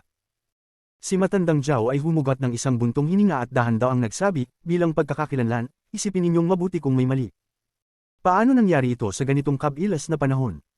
Umatras si Elder Liu upang kumain ng ilang pills. Na-block kami ng fog, kaya wala kaming nakita. Ngunit pagkatapos ng ilang sandali, nagsimula na ang tunog ng labanan, at sa hindi hihigit sa isang incense stick ng panahon, tapos na ang laban. Hindi nakapasok ang aking Divine Sense dahil may restriction na hamarang sa lugar. Pero, naamoy ko si Elder Liu na kumuha ng kanyang treasure at tinawag ang hindi mabilang na mga galit na kaluluwa, nagsimula silang magbalik tanaw sa kanilang mga alaala. Elder Zhao, may natuklasan ako, ang isang babae na hindi nagsasalita ay biglang nagsalita. Ang babae ay kabilang sa apat na nakipaglaban kay Liu Jiyuan. Nag-atubili siya, at nang tumingin si matandang Zhao, kumagat siya ng kanyang ngipin. Ang naghadlang sa atin sa paggamit ng Divine Sense, maliban sa fog, ay isa pang restriction. Ang restriction na iyon ay dapat, Devil Restriction Sects Devil Isolation Restriction. Nakaranas na ako ng restriction na ito, kaya sigurado akong tama ako. Nang magsalita siya, tumahimik ang lahat. Ang lahat ng mata ay nakatutok kay matandang Zhao. Ang mata ni matandang Zhao ay lumiwanag at dahan-dahan niyang sinabi, hindi ako magaling sa Devil Isolation Restriction at hindi pamilyar dito, kaya hindi ko ito napansin, ngunit dahil binanggit mo ito, naalala ko ang isang bagay.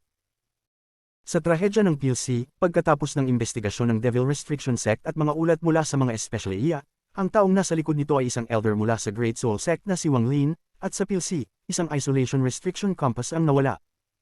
Ayon sa Central Restriction, hindi ito nasira. Habang nagsasalita si matandang Zhao, tinitingnan niya ang kalaliman ng Extreme Sky Prairie. Kung ganun, malamang siya ang pumatay kay Elder Liu. Kahit na hindi siya, tiyak may koneksyon siya. Wang Lin, ang killing intent ay lumitaw sa mga mata ni matandang Zhang. Kailangan niyang patayin ang taong ito, o hindi niya kayang tiisin ang galit ng Sect Master. Kabanata 1860. Inaasahang bisita. Ang buwan ay nakabitin sa ibabaw ng Extreme Sky Prairie at ang mga bituin ay manipis. Ang maliwanag na liwanag ng buwan ay sumak sa lupa, na nagdulot sa kapatagan ng isang pilak na liwanag. Napakaganda nito mula sa malayo. Wala ni isang senyales ng digmaan na naganap sa pagitan ng libu-libong cultivators dito kanina, na nagsimula ng isang labanan na walang kapantay. Walang mga katawan na naiwan sa lupa. Ang mga katawan at kaluluwa ng mga patay na cultivators ay ganap na nilamon ng fog. Hindi ito nagbago kumpara sa dati. Tanging ang bakas ng isang amoy ng dugo ang nagsasabing kung gaano kalupit ang laban. Ang liwanag ng buwan ay maaari mang magliwanag sa lupa ngunit hindi kayang pumasok sa ilalim ng palasyo. Si Wang Lin ay nakaupo sa loob ng isang yungib na madilim at walang liwanag. Ang kanyang itsura ay tila nagsanib sa dilim.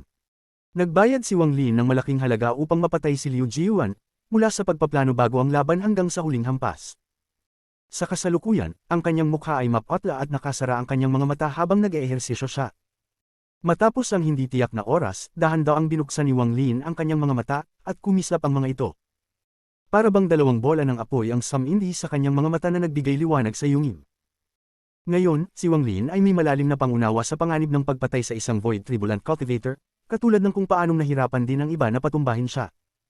Si Liu Jiyuan ay may mga iba pang spells at mga kayamanang hindi nagamit. Ang timing ni Wang Lin ay sobrang matalim. Kung hindi, maaaring iba ang resulta. 10 early stage Void Tribulant, 3 mid-stage Void Tribulant. Ang misyon na ibinigay sa akin ni Old Ancestor Green Bull ay medyo mahirap. Tahimik na nag-isip si Wang Lin. Sa katunayan, nang pumayag siya sa 3 kondisyon, alam na niyang mahirap ang hamon. Ang dahilan kung bakit siya pumayag ay dahil ayaw niyang mangutang sa kanila para sa 3 mga regalo. Ang regalo ng Water Essence palang ay katumbas na ng isang bagong essence. Kung pinagtiwalaan niyang mag-isa na maintindihan at makuha ang essence, tiyak na magiging mahirap para sa kanya, gaya ng nangyari sa kanyang Fire at Thunder Essences. Kaya, ang bigat ng mga regalo ay nagpahirap sa kanya na tumanggi. Tungkol naman sa Space Stone, bagamat mukhang normal, may kutob si Wang Lin na hindi ito kasing simple ng ipinapakita nito. Marami itong espasyo sa loob at may misteryosong katangian. At mayroon pang huling regalo, ang isang gamit na divination. Makakatulong ito kay Wang Lin sa isang krisis at maaari pa niyang baliktarin ang buong sitwasyon. Ang 3 mga regalo ay mabigat, at dahil tinanggap ito ni Wang Lin, kinakailangan niyang bayaran ng sect. May 9 na early stage Void Tribulant Cultivators na natitira. Kung kaya kong patumbahin ang isa, tiyak na kaya kong patumbahin ang 9 iba. Ang pinakamahalaga ay patumbahin ang 3 mid-stage Void Tribulant Cultivators. Kahit pagamitin ko ang 30 milyong Dao Soul, isa lang ang kayang patumbahin. Tungkol sa natitirang 2. Kumunat ang noo ni Wang Lin, ngunit hindi siya umatras. Nagningning ang malamlam na liwanag sa kanyang mga mata. Iniisip ni Old Ancestor Green Bull na hindi ko makakaya ang mga kondisyon sa isang maikling panahon. Iniisip niyang aabutin ng matagal. Ngunit ayoko nang makialam pa sa isyu ng Heavenly Bull Continent at Green Devil Continent. Kailangan kong matapos ang 3 kondisyon ng mabilis at putulin ang aking koneksyon sa Great Soul Sect, pagkatapos ay umalis sa lugar na ito. Tumingin si Wang Lin sa katawan niyang nagsanib sa dilim ng yungib. Sa sandaling iyon, bigla siyang tumingin paitaas at tumingin sa labas ng yungib. Para bang ang tingin niya ay dumaan sa pader ng yungib at tumagos papunta sa labas. Sa moment na ito, ang mga underground palaces ay tahimik at tanging ang tunog ng paghinga lamang ang maririnig. May ilang liwanag mula sa mga moonstones na nakalagay dito. Sa dim na liwanag, isang anino ng babae ang dumating mula sa malayo tulad ng usok at tumayo sa labas ng yungib ni Wang Lin. Tinutok nito ang tingin sa yungib ni Wang Lin nang may pag-aalinlangan.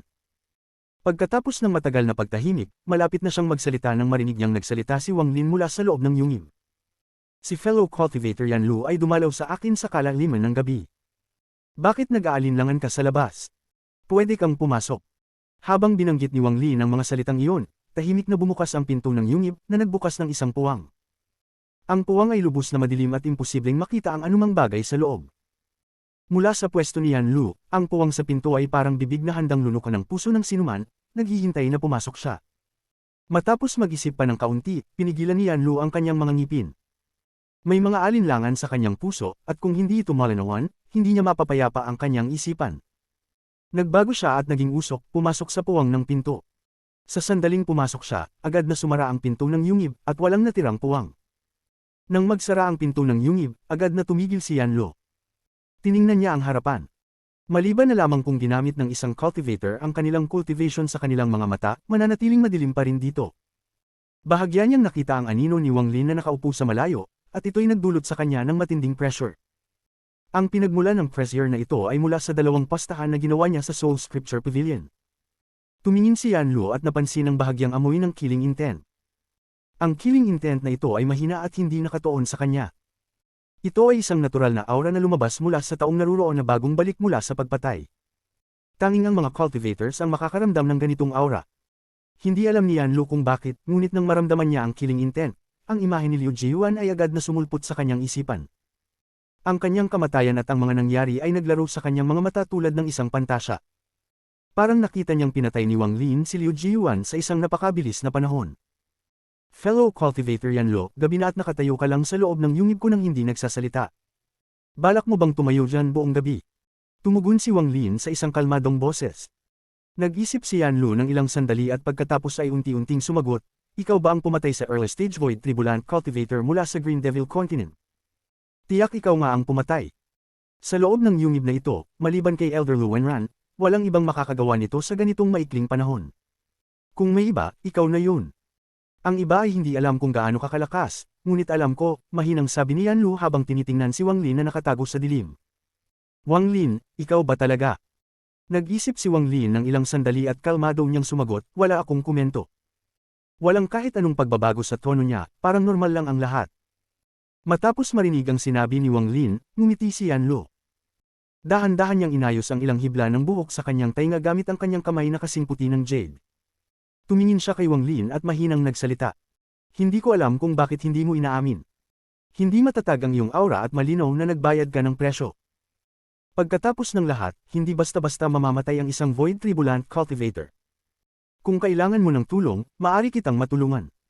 Ang kondisyon ay kapag napatay natin ang isang void tribulant cultivator, hati tayo sa mga benepisyo. Pasensya na at umaasa akong hindi ito magiging sagabal sa iyo. Ito ang aking pagpapakita ng malasakit at magandang intensyon. Ito ang tunay na dahilan kung bakit dumaan si Yan Lu. Kinuha niya ang isang pil at inilagay ito sa lupa bago yumuko kay Wang Lin. Isang magaan na hangin ang humaplo sa pinto ng yungib at naglaho siya. Sa huli, ang tugon ni Wang Lin sa mga patuloy na tanong ni Yan Lu ay may dalawang simpleng salita. Pagkatapos umalis si Yan Lu, binuksan ni Wang Lin ang kanyang mga mata at dalawang liwanag na parang apoy ang kumislap sa madilim na yungib. Tiningnan niya ang pinto ng yungib, ang likod ni Yan Lu, at nag-isip siya. Ipinagpag niya ang kanyang kanang kamay at lumipad ang pil papunta sa kanya. Maingat niyang tiningnan ang pil. Naglalabas ito ng isang mabangong amoy. Tiyak na isang espesyal na pil ito na ginagamit para sa pagpapagaling. Dahan-dahan niyang ipinakita ang isang ngiti. Ang oras ay dumaan ng mabagal. Sa madaling panahon, 2 araw ang lumipas. Ang mga cultivators mula sa Green Devil Continent sa gilid ng Extreme Sky Prairie ay tahimik at hindi pa nagsimula ng pangalawang labanan.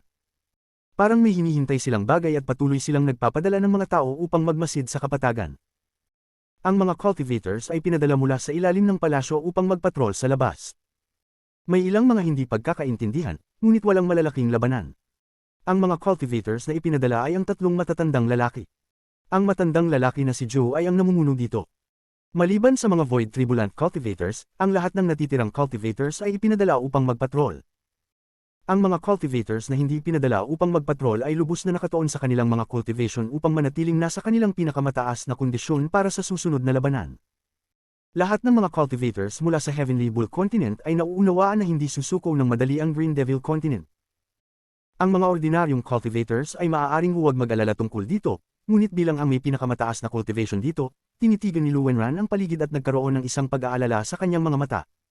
Sa kanyang pananaw, kakaiba ang mga pangyayari. Ang mga cultivators mula sa Green Devil Continent ay malamang na naghihintay ng reinforcement. Kung ganun, magkakaroon ng malalaking pagbabago dito. Ang tanong kung sino ang pumatay sa Void Tribulant Cultivator ng kaaway ay patuloy na naglalaro sa kanyang isipan. Isa-isa niyang tinanggal ang mga posibilidad hanggang sa bumalik siya sa kanyang pinakaunang hinala kay Wang Lin. Bagamat hindi siya naniniwala na may kakayahan si Wang Lin, ito ay isang mahalagang bagay. Kaya tinawag niya ang isa sa tatlong matandang lalaki, si Zhou. Pagkatapos magbigay ng ilang mga utos, lumabas si Zhou mula sa yungib. Sa loob ng 2 araw na ito, nakabawi na si Wang Lin ng marami. Sa dapit hapon ng ikalawang araw, dumating ang isa pang bisita matapos si Yan Lu sa labas ng kanyang yungib. Isa na namang hindi inaasahang bisita. Fellow Cultivator Wang Lin mula sa Great Soul Sect, hinihiling ko po na itigil ninyo ang inyong pag-eehersisyo at magpatrol para sa gabing ito. Ang taong nagsalita ay ang matandang lalaki na si Zhou na nakatanggap ng utos mula kay Luwenran. Sa oras na iyon, siya ay nasa labas ng yungib ni Wang Lin. Tiningnan siya ng kalmado at nagsalita ng malamig, na parabang wala siyang karapatang pagdudahan.